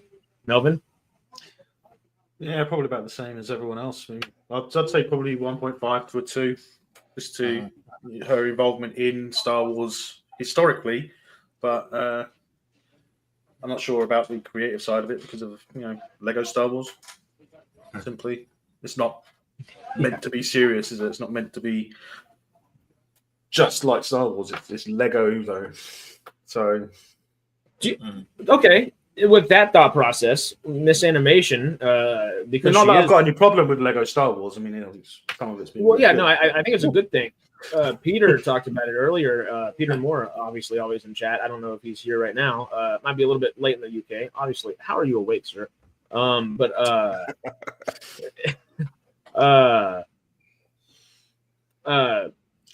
God, what were we just saying? Brain fart. I have no idea. You farted. You was thinking. So. What were you just saying though? I was just saying about Lego Star Wars. Oh, thank you. Sorry, my bad. I enjoy that Lego Star Wars. Yeah. Well, Lego Star Wars. We were talking about canon earlier today a little bit, and sticking strictly to canon versus like maybe wiggling and giving some wiggle room towards canon as well. Do you think discontinuity? Thank you, Joey. Do y'all think that maybe if she were to become the head of Lucasfilm, I don't necessarily think, we're gonna go get like the trilogy that George Lucas wrote, and she's gonna like go do that. I don't think that's in the cards, sadly, at all at this point. But maybe, do you think, hey, obviously she knows the lore, she loves animation, she's willing to listen to fans and talk to fans about stuff that they enjoy, like Darth Jar Jar and stuff like that. She put that into animation. Obviously, that's not canon, but she's having fun with it. Do you think she might take that same approach? And if she were head of Lucasfilm, would that give us an animated Star Wars Legends, like, and let us jump into what the books and comics and everything have always been? Do you think that opens that avenue a little bit, at least? I think she did a little bit. I mean, talking in the world of animation, Star Wars wise, she did with, like you said, with Jar Jar. I think she could open the door and get more viewers, more fans in a different way. That that I feel like Star Wars has been, follow me a little bit, has had this formula. They've been sticking by it with certain trilogies, but yeah, animation there is a little limitless. You can a lot you can do with animation, but if she can bring that out in live action, hands down, I would let her take over. Try to get some of that goodwill back, maybe. Yeah. Y'all think that opens the door a little bit, or that's just a big maybe? It's a big what if. It's always going to be a big what if. Yeah. No matter who it is, it's going to be a what if. Yeah, but like with Star Wars 2, it's like, I will say this: she's been on, again, the most consistent side of films, projects, as far as Star Wars goes. Like everything is kind of still centered. I mean, hell, was she part of Bad Batch? Do we know? And she's head of animation, definitely. Yeah. Yeah. That's a So good I question. mean, Bad Batch is pretty much a copy paste from what they're doing in Mandalorian. So she has consistency, and I feel like she does know what direction Star Wars kind of should. She knows how to keep Star Wars in Star Wars' lane. Yeah. And I feel like a lot of the people that you've named don't know how to do that and don't care to do that. And yeah. Don't, David. Don't, David. No. I know. I saw that, Melvin. I was like, oh no. Oh no.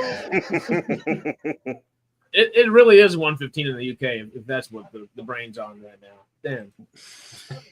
But no, Yeah. kind of, I guess, just to finish off Carrie Beck here, I'd honestly kind of like her to take over the apprenticeship for Dave Filoni, if that is the thing, because that's kind of the way I've always seen her in the last few years, as you've seen her name kind of pop up on more projects, because it's immediately after Dave Filoni, typically, which kind of like alludes to that. And I would love to see Whitwer actually in charge of maybe where that Pablo Hidalgo position actually is, because Pablo Hidalgo knows Star Wars, but that dude just seems like he's just got vitriol towards so much, and I don't know. Weirdo. He's a weirdo. And hey, dude, you're amazing at Star Wars if you're watching this. Thank you for knowing Star Wars, but also be a human being. Sorry, that's the only other option. Like, please, that's all we could suggest. But to move on. I don't even think it could be that nice either, man. Yeah, that's about the nicest way I can say that one. But to move on, I guess this is another Lucasfilm exec, Miss Pippa Anderson, another Lucasfilm veteran who could easily work as a new head, is Pippa Anderson, who currently works as senior vice president post-production at Lucasfilm. Hired back in 2013, she's been in charge of ensuring the post-production process for all Star Wars projects, both film and TV, run smoothly since the days of The Force Awakens. She's a Lucasfilm vet that the company clearly treasures, given how long she's been here and the number of productions she's juggled. Maybe it's time for her to take over as head of Lucasfilm and start guiding Star Wars endeavors through every step of the production. Miss Pippa Anderson, District 9, but then the other big three that she's known for are the sequel trilogy. Yeah, get her out. Yeah, get her out. About her 1 star. Have security take her out first. Favorite. Nah. Pack up your stuff. Put all your stuff in the box. Get out of this building. It's not just KK that needs to go in. It's the senior members of the board as well. Anyone high up, anyone to her right, to her left, they have to go as well. It's not just her. Like, I think where we were saying Carrie Beck would possibly be the continuation of a Kathleen Kennedy regime, I don't think that's the case. I think she would kind of make it her own. I think there's the possibility of that a little bit because she just worked under that and that's what she knows. But also, Pippa Anderson is the reason Carrie Beck would know that kind of stuff. She would be a continuation of that regime, that tenure, or as Darboyd said earlier, her reign. You know, like it would be just a continuation of the status quo that is. 1 to 3 stars. Are we all in agreement? 1. I'm sorry, I'm reading chat. I'm getting called. Why is this list so female preloaded? We started off with a lot of dudes. The middle actually is kind of. I mean, this list is missing one key person that I really think should be at least in that apprenticeship you're talking about. Well, we're gonna at the end we got this. I got 2 more names after Pippa here, and then we already tossed Pippa out of here. So let me go ahead. I think Harris. I think I gotta stop here because I have other duties I gotta attend to around here. Yeah, you're still technically working. But I just want to say thank you guys for inviting me on here. I love to talk Star Wars, and once I heard about the big KK stopping down, I was excited to be a part of this. So thank you so much. I want you guys to finish your list. I want to hear what you guys have to say later, so I'll definitely watch later. But thank you so much for having me. I'll see you guys next time, okay? Yeah, thank you. Thank you, Justin. Thank you, Melvin. Thank you, Harris, okay? I'll see you guys. Oh, your brother. See you soon. My bad, then I'm biased by trauma. No. Whatchamacallit? We started with George Lucas, Dave Filoni, Tony Gilroy, Kevin Feige, John Favreau, Sam Witwer, Ben Stiller, and then it kind of started going back and forth. But yeah. There's been a bunch of everybody. This is honestly these articles have given us a pretty good list of a wide array of people, and this is probably a pretty close list to the people that Lucasfilm heads are looking at, or Disney heads are looking at, because they're going to look at it more so than just the love of Star Wars. So that's why we need to take we need to go with the filmmaking approach as well. There will be other names on this list. Hopefully, the one that Justin's about to mention. I'm intrigued to see who they say. But to continue on real quick, we got two more on this list. I really like both of these, actually. Next up, we already talked about Emma Watts, but Jeff Small, the first person George Lucas chose to succeed him as Lucasfilm's head, was a close ally of Steven Spielberg. Why not go down that route again, especially with somebody with extensive experience running film studios? Current Amblin Partners CEO Jeff Small could be an ideal pick. In this time leading the modern version of Amblin Entertainment, Small has overseen projects of all shapes and sizes, ranging from the Fablemans to Twisters. He's also been CEO as Amblin Partners, Amblin Partners pursues retro films like House with a Clock on Its Walls that harken back to earlier eras of genre cinema. These qualities could make him ideal for taking over, the Lucasfilm empire. So how much were you talking about loving Skeleton Crew and Goonies and Amblin stuff earlier, Justin? Oh, I hate it. And I see I'm getting cooked. Apparently, I don't know the intricacies and the importances of Skeleton Crew, of characters I don't give a fuck about. Joe Schmo did nothing for me. I'm sorry. You don't like Jeff Small? I said Joe Schmo. Oh. Joe Schmo on the third level of Coruscant. I don't care about him. I will never care about him. He's unimportant. But Jeff Small, I gave him 3 stars. I think I know Amblin might not be the way you're thinking of it, but that's the same mindset that Spielberg and Lucas kind of founded everything with. And Amblin is the only studio that still feels like it's got a little bit of old soul in it a lot of times. And even though it's not exactly the Lucasfilm of old, it might feel like the closest thing to that if we were to get somebody that ran Amblin and continued Amblin into that kind of position. I give him 3 stars, honestly. I'm kind of with you. It feels like I feel like if he was buddies with Lucas, there'd be a respect factor there. And Spielberg. Yeah. That's like the trio right there. So I feel like that would be a and if he's got them both on speed dial, it's even better. Yeah. Exactly. Because honestly, I mean, then we kind of get into the territory of George might have a little more of a hand on it than we think he does. So I'd be down for that. Especially considering that Lucasfilm has KK literally ignored everything that Lucas presented, because he had an idea for a sequel movie anyway, didn't he? Yeah, and he handed it to him, and they just went, "Nah, we're gonna do our own thing." Like, stupid twat. Yeah. And real quick, Joey, Spielberg and Cameron neither are retired. They are both very old, but neither are retired. I don't think Cameron has a direct involvement in anything right now. I think he is on the production side of it, but he doesn't tend to be there. I mean, he's there for the. He was involved in Romulus, but all he did with that is watch it and say, "Oh, I've got some ideas. You should change this." That was Ridley Scott, though. Oh yeah, that was Ridley Scott. So, yeah. It's the same thing anyway. With Cameron, with other things. Same thing, different day, almost. Yeah. Yeah. Hey, that would be a fun one. I'll toss that name in there at the end, Joey. Because we have one more person here, and she kind of falls in the same category. Let me go ahead and bring her up here. Here we are. Nicole Brown. Since 2020, Nicole Brown has done, and not the Nicole Brown we're thinking of immediately, Nicole Brown has done tremendous work as the head of TriStar Pictures at Sony Pictures Entertainment. Specifically, she cemented this outfit as a place housing theatrical cinema that other studios wouldn't take a chance on. That includes hits like The Woman King or One of Them Days, as well as upcoming adult dramas for the big screen like A Big, Bold, Beautiful Journey and Eleanor the Great. The last few years of Star Wars media have inspired rampant criticism that this franchise is playing things too safe Hiring Brown could ensure the next era of Lucasfilm has some of the creative gusto marking Brown's impressive TriStar tenure. I actually really like this choice. One of Them Days and The Woman King are two that I really like. She was a character in Boys in the Hood back in the day. Seeking a Friend into the World, producer, Nick and Nora's Infinite Playlist, 50/50. She's got a good amount of producing credits under her. And I guess these are her acting credits as well, real quick. But producing-wise, she's got some very good ones. The recent Evil Dead, the 2013 Evil Dead, excuse me, not the most recent. This Is the End. Las Vegas. That one's okay.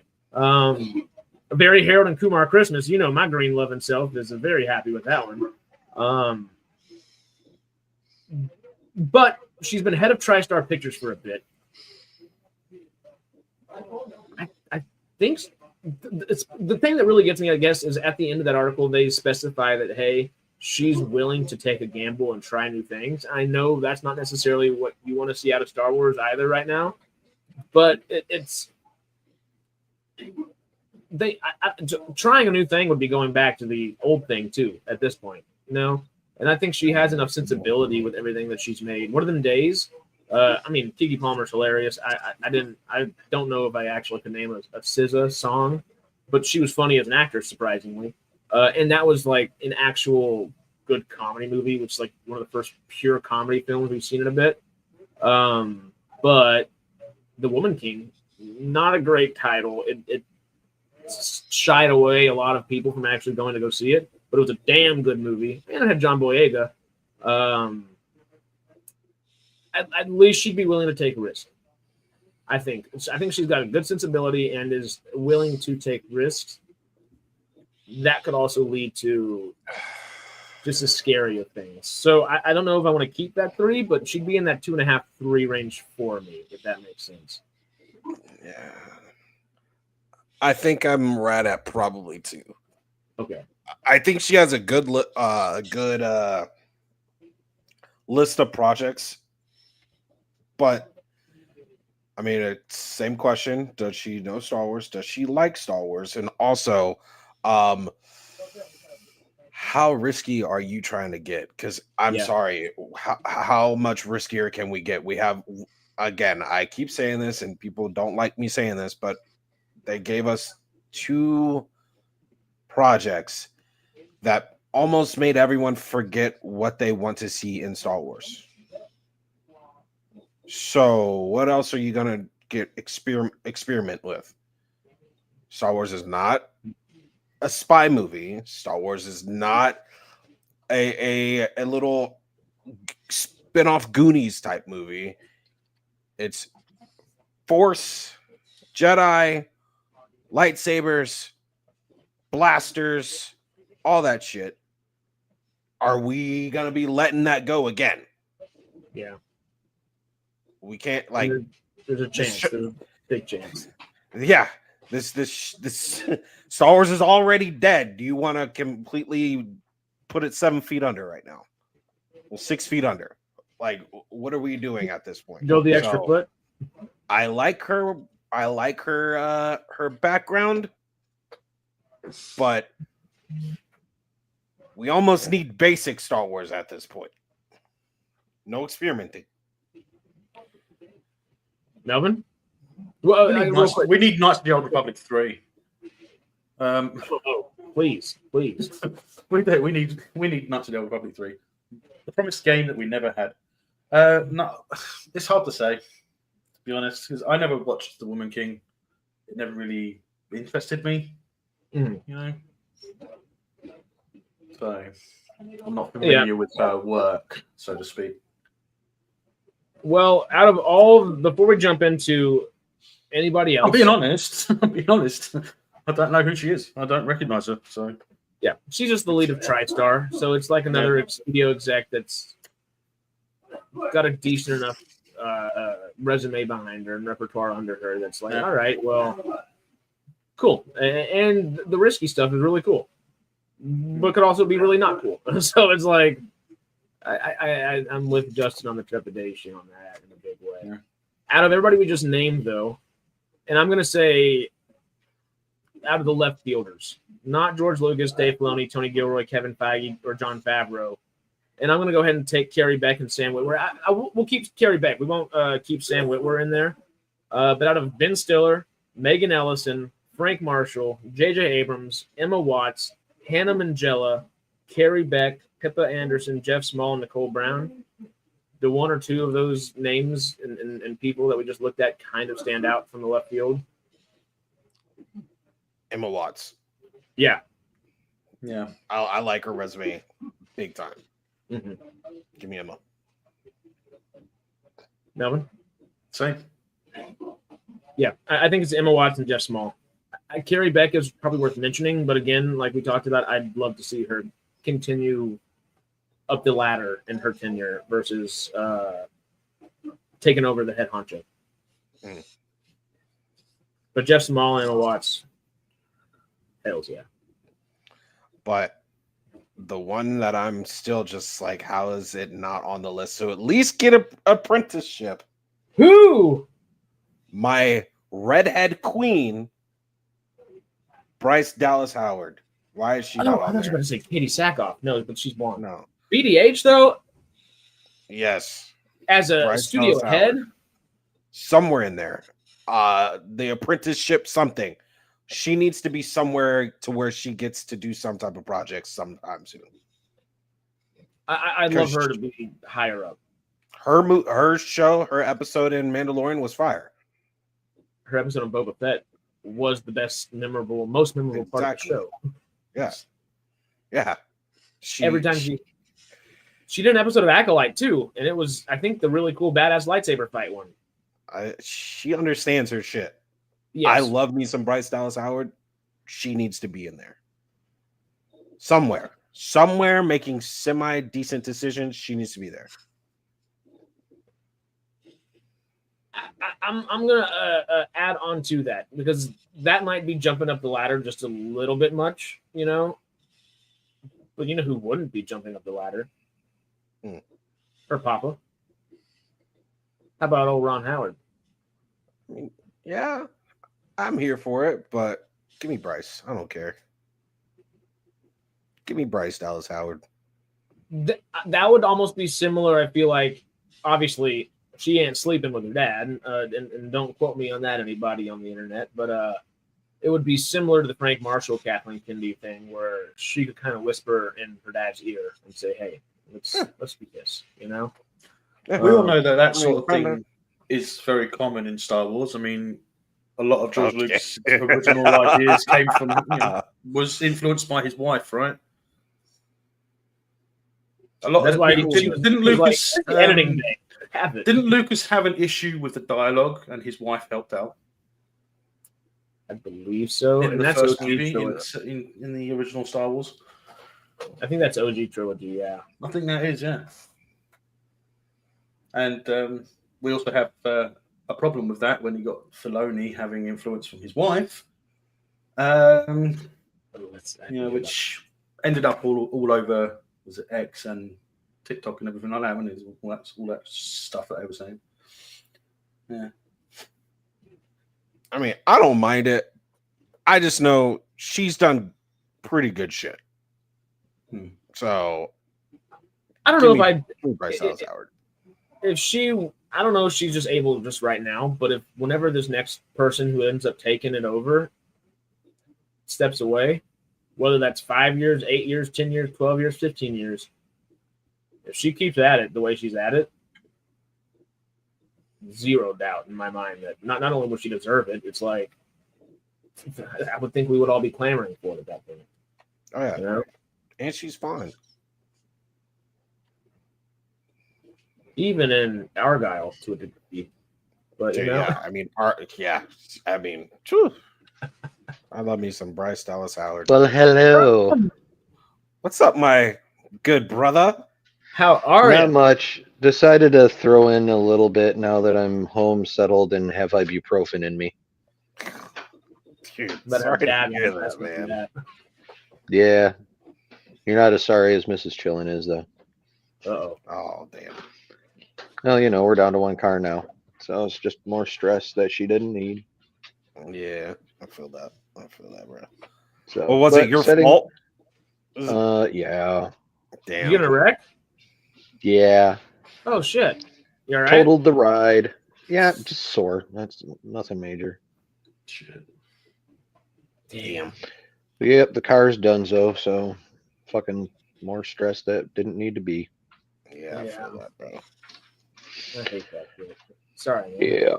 Yeah, thanks. But anyway, so let's talk about happy things. Let's talk about Star Wars. Justin just had an aneurysm. I think it's I know. 7 today. Like, I Yeah, I'm know. over here getting called out for not liking Skeleton Crew and thinking it is the worst trash All right. that trash Look, could have. look. Skeleton Crew real quick. Skeleton Crew was fun for me. Although I'm in the Me. exact right age group to love that because that had the vibes of all the shit I watched when I was like 7 to 10 years old. So I found it to be a fun show.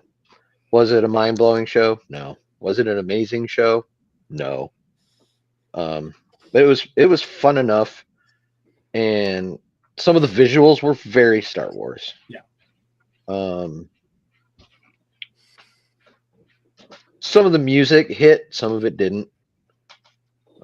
So like it was a decent show, but there's no reason to like be offended if someone doesn't like it because like all things considered, it's at best a 7. realistically. So like, you know, and that's with everything going well that could have gone as well as it had for that show in particular. So,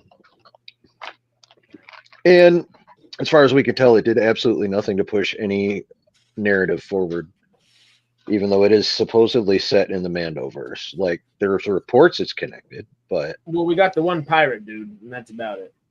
yeah, exactly. I was like, The pirate- wow. That, Oh, you're talking about the pirate dude with the exact same basically get up as Jack Talking about- Sparrow. No, we're talking about the homie that was Oh. also in Sorry. Mando season yeah, that Mando season 3. Wow. Yeah, Jack Sparrow. yeah, like the uglier version of Hondo. Oh. Like if you were gonna put anyone in there Hondo in a makes fucking pirate show, where the fuck was Hondo Onaka? Like where the fuck was Hondo? Yeah, but people want me to sit here and act like that was a Star Wars like show. No, it was just in space. It was just in space, and they threw one It had one there. it was more of a Star Wars show than Andor. It's not saying much. Well, it's I just know. ruined so much. It's But- ruined so much lore. That's nice, at least. I'll put it this way: it was a step in the right direction. Yeah. Overall, At least so far as incorporating Star Wars elements, it was a step in the right direction. Making it, you know, Goonies for the 2020s. It was fun, but there's better ways to do that shizzle. Wait, what did that say? Instead, imagine Han stopping at that port to pick up supplies. Dude, but we're talking about a secondary character. Han Solo, Han? Yeah.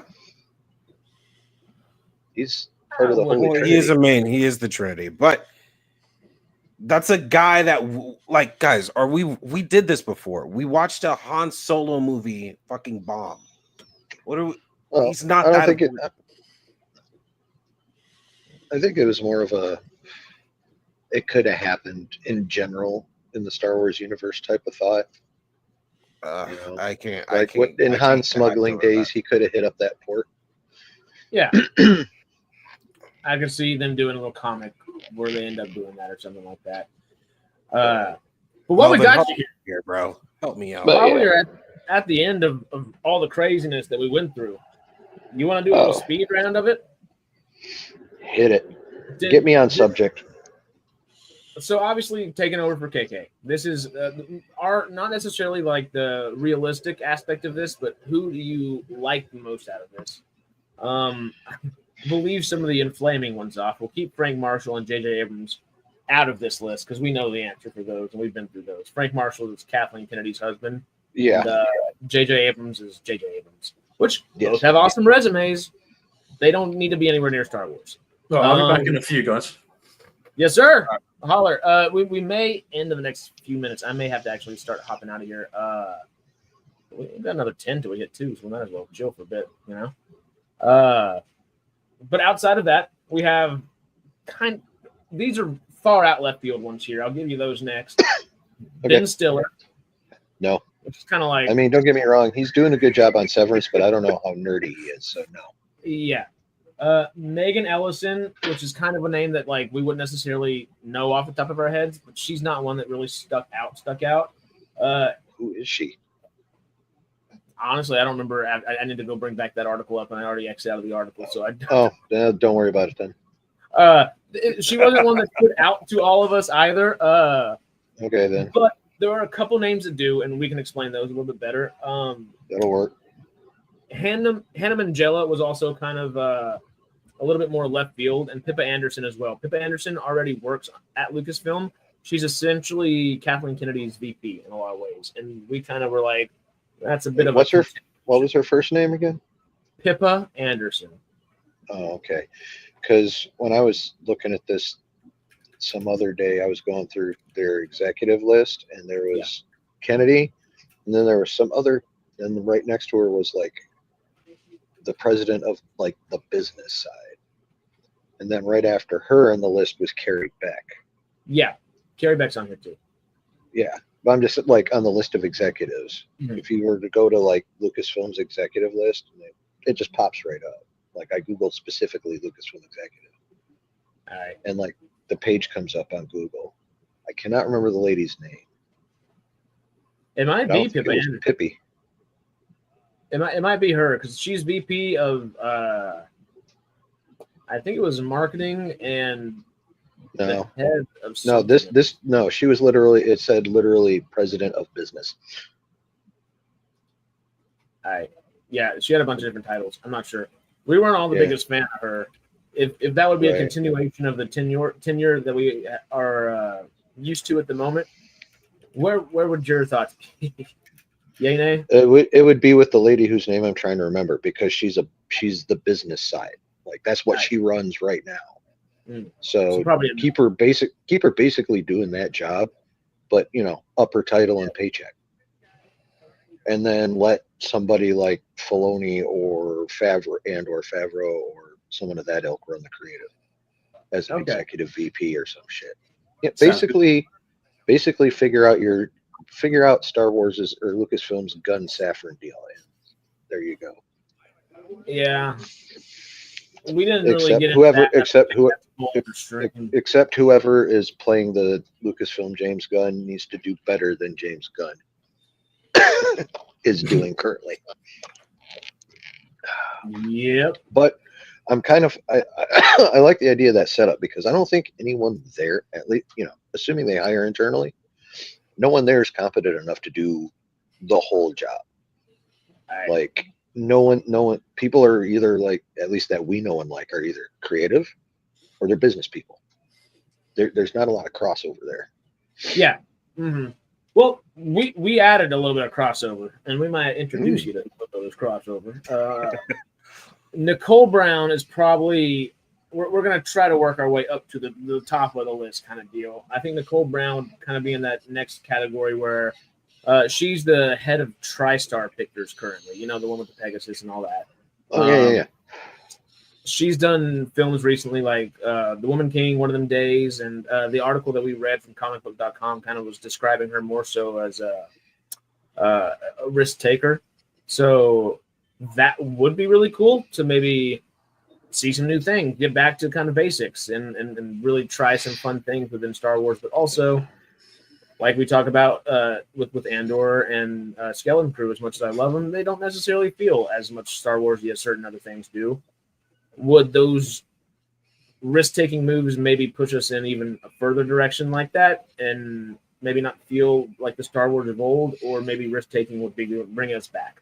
Obviously, we don't know, but do you like the idea of someone that is more not so risk-averse and is like, okay, let's try it? It would totally depend on their flavor of risk. Like in general, Yeah. we've had 12 years of risky choices already, and very, very, very few of them have worked. So I'm a little risk averse right now. But if I knew what direction the risks were going to be taking, I might be down.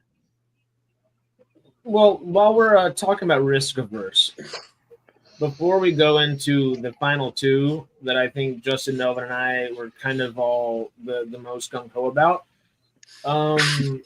Carrie Beck is that other name in there that kind of stands out. We were kind of saying maybe she doesn't need a lead, but she's probably somebody that understands Star Wars better than most that are there, and the projects she tends to be more heavily involved with are typically better, or better received at least from fans.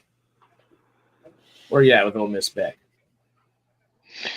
If she's probably best qualified to run it by herself, at least of the names I'm familiar with currently that actually have a chance at it, rather than like my nerdy wet dream choices. But if they were to do the DC thing, then she needs to be out in favor of the other lady I was mentioning, because Carrie Beck is a creative executive, and you don't need to double down on the creative. The creative can be handled by John or Dave or something. You need a business person to pair up with them. And Beck's a creative executive. So doubling down on the creative other things would suffer a lot. Were you talking about Lucasfilm VP Marketing Megan Crumpacker, or was that just marketing? Okay, that's just no. Although from what I've seen of Lucasfilm Marketing lately, she needs to be fired any goddamn way. That's necessary. Been necessary, maybe. Yeah. These final two names, all right, are a little bit more on. They could probably run this by themselves. In fact, they should if they do, most likely, because they have a creative mind and an executive mind, and have proven such. Emma Watts, who is partially in MCU stuff. She's done some Marvel stuff, not Marvel, excuse me, Lucasfilm things. She has a bigger repertoire of nerdiness. Justin pointed out. I think that was a really good way of saying that. She's a nerd. She's with us, and she'd be good in making sure canonical things probably stay that way, and maybe respecting what has come before her more so than, all right, well, we got this fun thing. Let's just throw spaghetti at the wall and see what it is. Well, do you still have to ask which canonical items are we talking about? George canonical or Disney canonical? I think we all know. Right. Well, I'm just saying, like, I would hope so. But yeah, I'd like what I said. I gotta look her up, but yeah, she sounds cool. All right. This last guy, if it's not Emma Watts, these two are probably tied for my favorite out of our left field list. Is Jeff Small. He is the current head of Amblin Pictures. So obviously Justin's not keen on necessarily like the Goonies aspect of Skeleton Crew or anything like that, but we did kind of like think about the kind of meeting in the middle ground here where not Emma Watts and Daniel, Emma Watts. I thought the same thing too. I was like, huh? Nope. Had to do the IMDb search. Was like, oh, duh. But with Jeff Small, head of Amblin, it's kind of the closest thing. I don't know if we have a close thing to what Lucasfilm of old was, but that Spielbergian vibe, that old Lucas of old kind of deal, that vibe is still present within Amblin, and Amblin films at least still have that bit of old soul that we know and love. Yeah, I mean, a good option. He's the CEO currently of Amblin. I would put him behind Emma Watts, but yeah, I do agree with you that he would very much understand the feel of how the OT was made and what George was going for, at least tonally. I don't know how well he'd do with it thematically, but I think he would be a very good candidate to nail the tone of old school Star Wars. I think we're kind of all on the same page there. Yeah, those two are my I'm top with three. that. Yep. Justin, would you go Emma Watts or Jeff Small at the end of the day?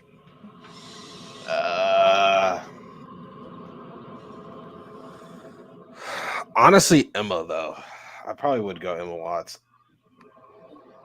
She's I don't know. It's just I guess the X-Men, the Deadpool background. I feel like helps. she gets it. Yeah.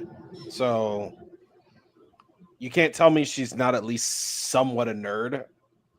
That also, let's be honest, the PR around those films when they were coming out was also really fucking good. And Lucasfilm kind of needs it. So, yeah. Melvin, if you were choosing, would you go Jeff Small or would you go Emma Watts? I'd say Small. It's, if you take her away from Marvel, are you taking more than just her? Are you taking something away that should stay there?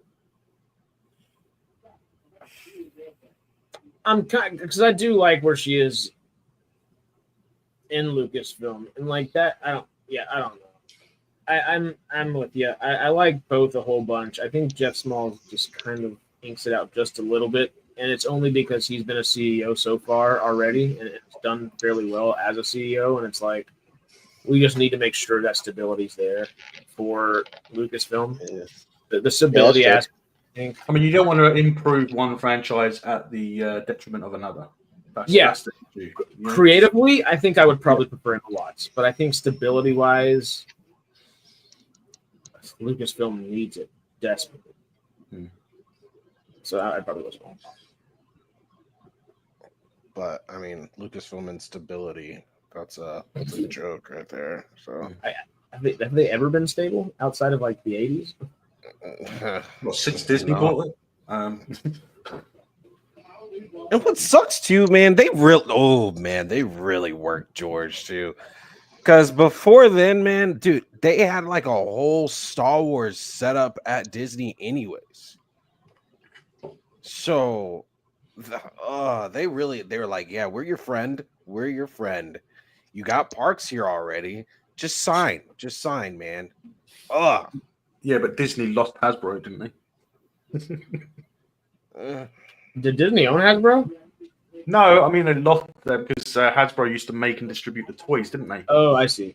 Yes. And there was a lot of stuff going on in the news about Hasbro refusing to make new toys for Star Wars, specifically anything Lucasfilm or Disney.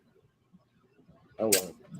Yeah, because was it? I think was it Ahsoka? They were just reboxing and relabeling Star Wars Rebels and Clone Wars toys. That's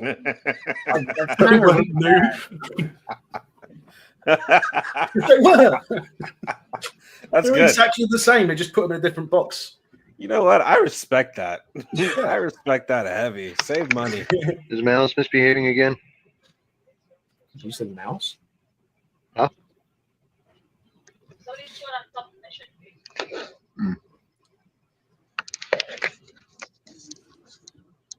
Yeah, that. Yes. All right. Well, yeah. So I think that's that. That's pretty solid. We've been through a lot.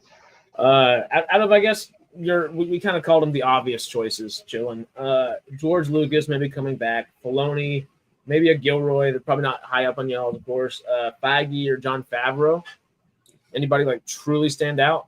We kind of took Jon Favreau out of this list because of the Oswald and the Mickey Mouse and possible Kingdom Hearts stuff. It seems like he's going to be taking a corner of Disney and running with. Yeah, well, you can take Feige off that list too. I agree. Yep. Who's that leave then? Filoni and who else? George Lucas coming back, Dave Filoni, and Tony Gilroy, if you want to include him. I don't think Lucas will come back though. I don't think so either. There's not a snowball chance in hell that Lucas is coming back. He might help out like a consultancy type way, but other than coming back in any kind of like truly significant way is not fucking happening.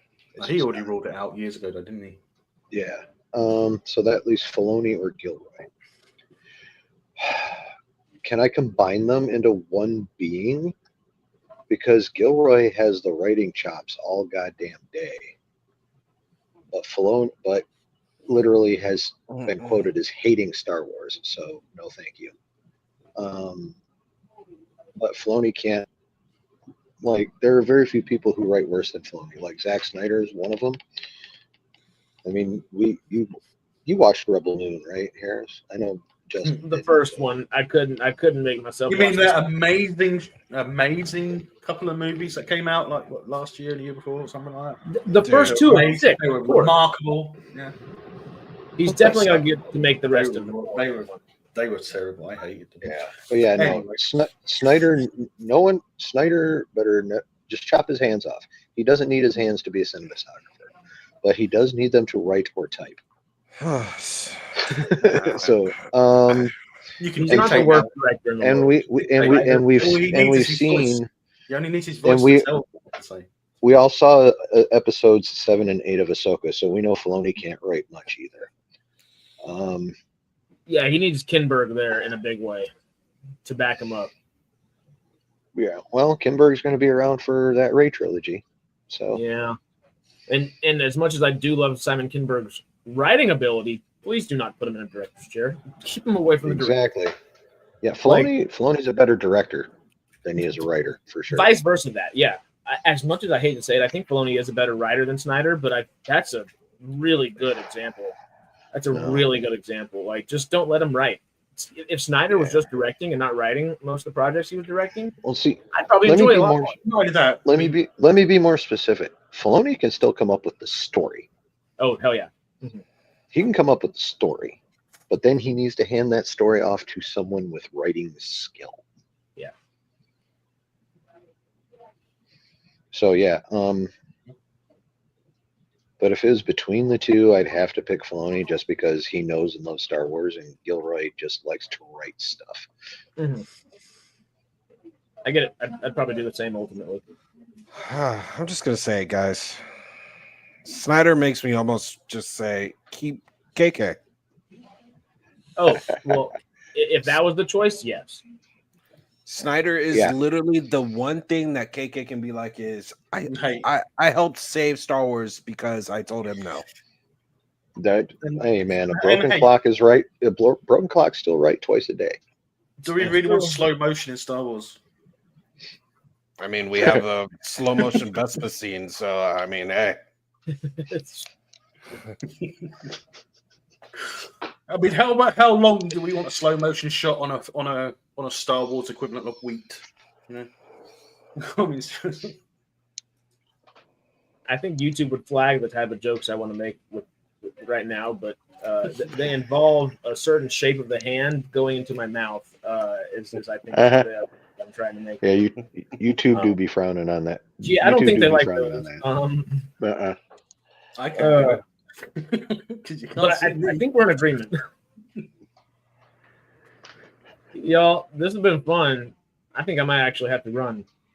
Yeah, I gotta go grind Marvel Rivals.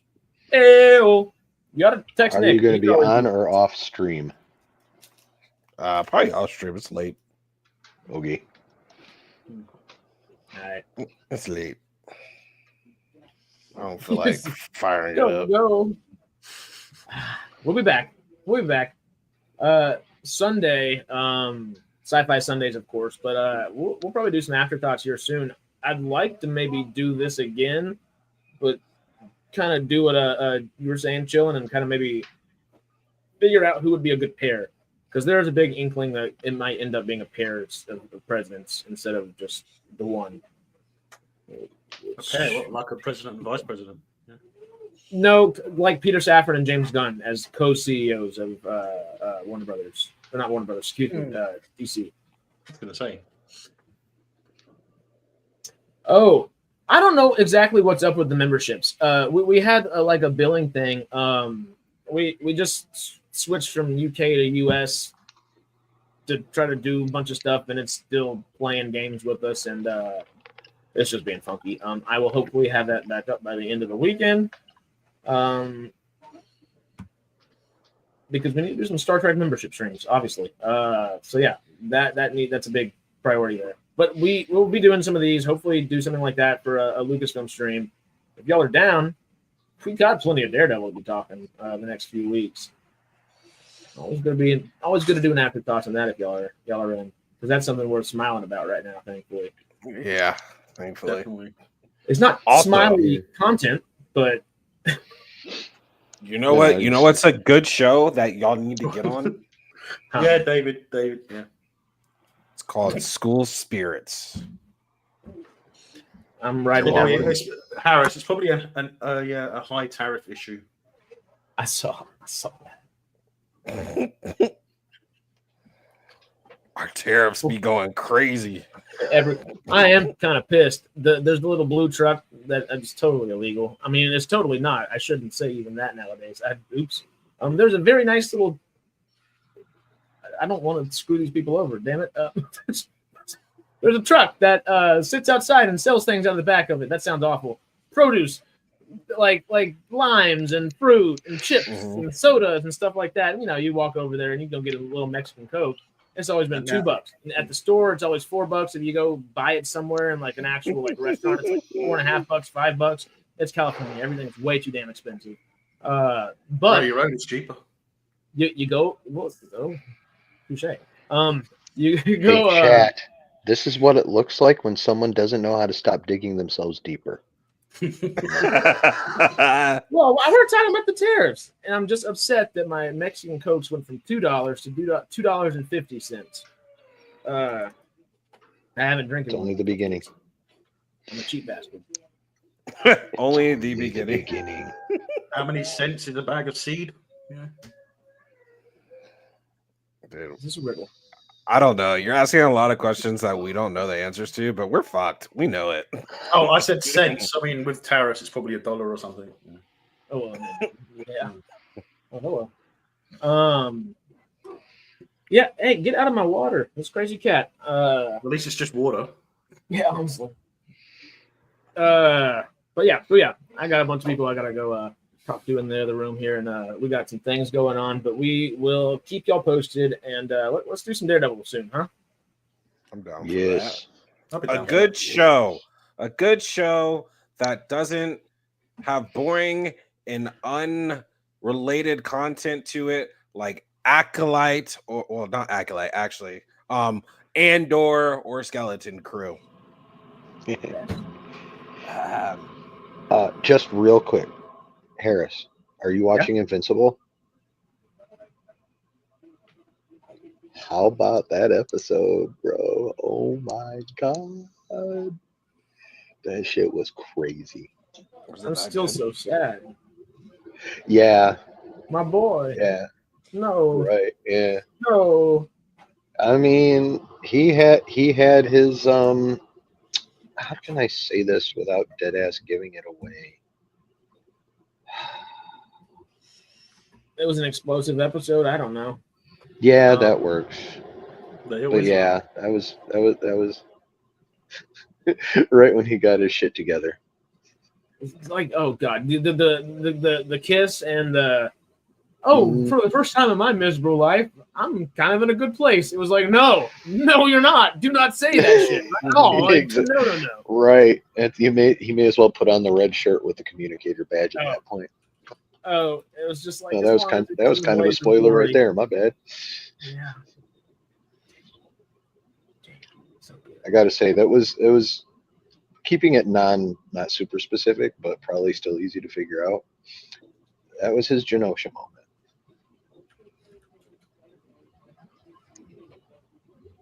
Almost literally. Yeah, almost literally. God, I can't. The one episode left of this season. I'm not like. Dog. Give me season 4. You realize Negan's going to be beating the hell out of what's his fuzz again. Jeffrey Dean Morgan is voicing Conquest, and Steve Young is voicing Invincible. Glenn. Oh yeah, Glenn, and I didn't realize Jeffrey Dean Morgan was doing that. Jeffrey Dean Morgan is voicing Conquest. Negan about to beat the fuck out of Glenn again. Where's Lucy? Or Lucille? Oh God, it's been a while. Yeah. Lucille. It's Lucy. There we go. Yep. Round 2. Mhm. On that note, Yeah, that shit gonna be wild next week. I can't wait for that. I'm so excited. Oh God. You need to watch Invincible, Justin. No. You don't watch it? I don't like gory shit for no reason. That's right. I just Yeah, don't. he don't watch The Boys either. There's the Yeah, boy like, bro. is provocative for provocateur's sake, I guess. Invincible at least has reasoning behind it. They definitely amp it up a bit, but there's reasoning behind it. Yeah, Well, Invincible is I better about that saw- than The Boys for sure. I was flipping through the wonderful app of Elon and saw somebody fucking climbing into a penis and That's The Boys. yeah, Season 3 premiere, I believe that was. Yeah. The termite. That sounds more like Gen V.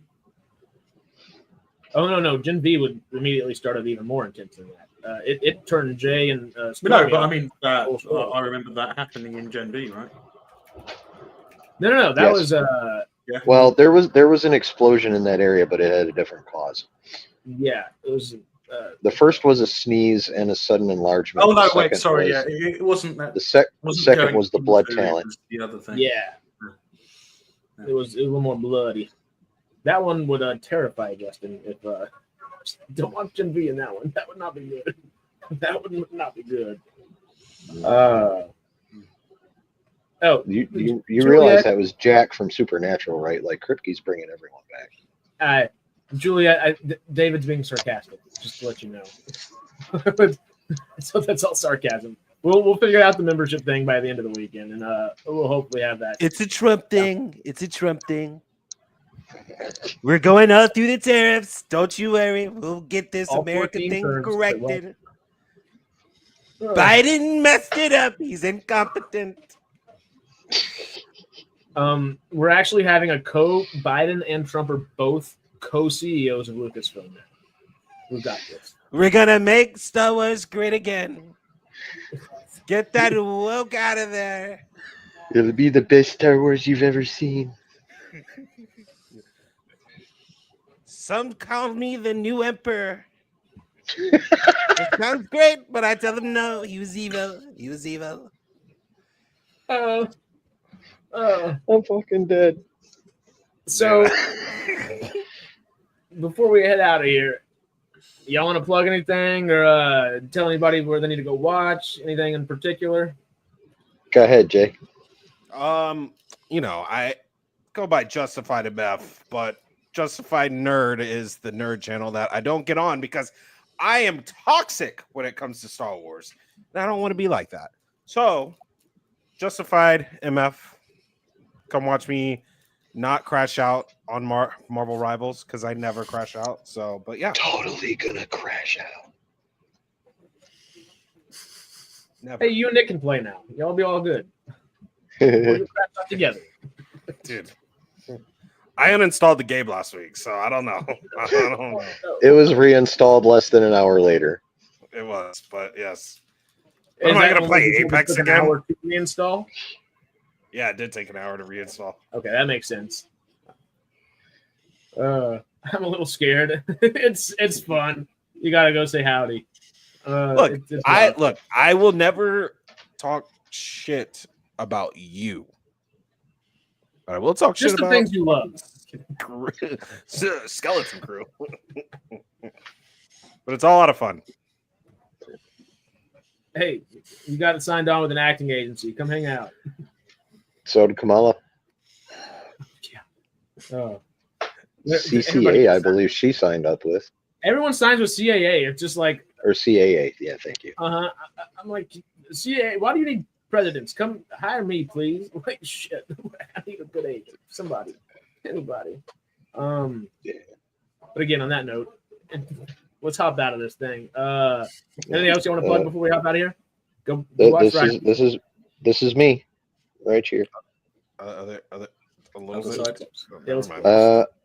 I will probably be streaming tomorrow night. I normally stream Wednesdays and Saturdays, throw in watch parties when cool shit's out on Tuesdays and or Thursdays.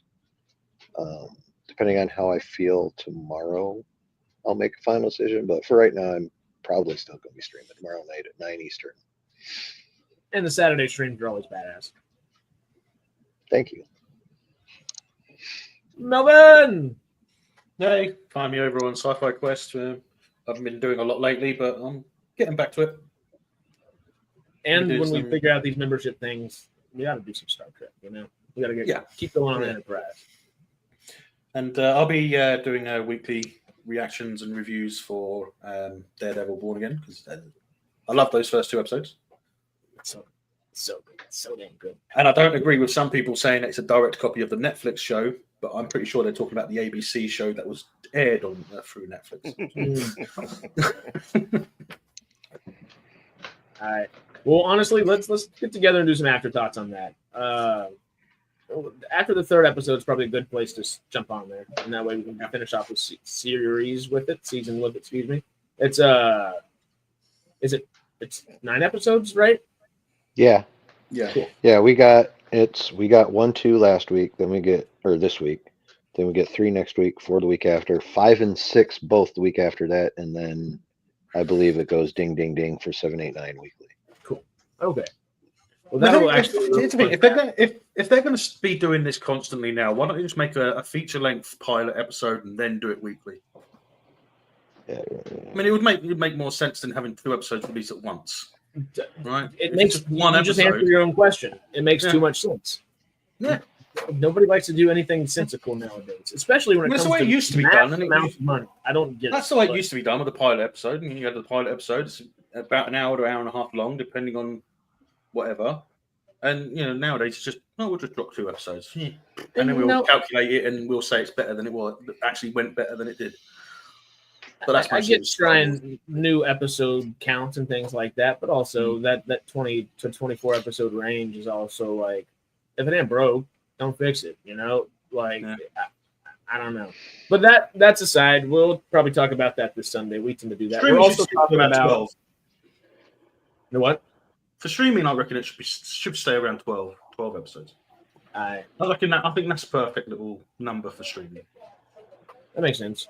I believe the only other housekeeping I got for you is this Sunday will be a continuation of the Chevron Awards that we've been doing. I think Jay wants to do CGI and practical effects in sci-fi of all time. So that'll be a fun one. And of course, tomorrow, Greg and I are going to be right outside of Vegas doing some Fallout stuff in Good Springs at the Pioneer Saloon, staying at Buffalo Bills. What was that We're going to about? be What was legitimately that in about Vegas. visual effects? Quickly, what was that about? The Chevron Awards for tomorrow. So, like, you know how we've been doing like the best original sci-fi TV, best original sci-fi film, best adapted sci-fi TV, best adapted film. Yeah. This week will be practical effects and CGI, I believe. You're going to do practical effects and CGI in the same. not In individually, all of separate. sci-fi, we're just kind of going in. And You're doing them at the same time, not separate. I believe so, yeah.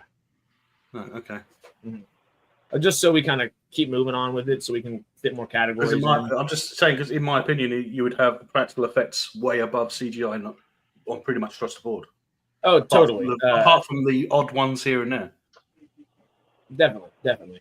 So 'cause practical effects are always far better than CGI, right? And a lot of times CGI is at its best when it's honing in on practical effects. And I feel like the best, well, not the best necessarily, but a really good example of that is Dark Crystal, where you have puppets, and that's practical effects. But they're alive. It feels like they're alive when you watch the show, and it's because of how well Provided they they're done know. properly. I fucking Anyway. love that movie. So good. So good. But anyway, that is it. Obviously, Greg and I are going to be in Good Springs tomorrow. Sarah's going to be at Emerald City Comic Con, and we will hopefully have some shorts and some videos out for y'all this week about that kind of stuff. And we might do some good clips from this one. I'll see if StreamYard will give us some good AI clips, and we'll see if we got any good rants out of Justin and I and Melvin on this one. Nick had a few good ones too. But I don't rant, dude. I don't rant.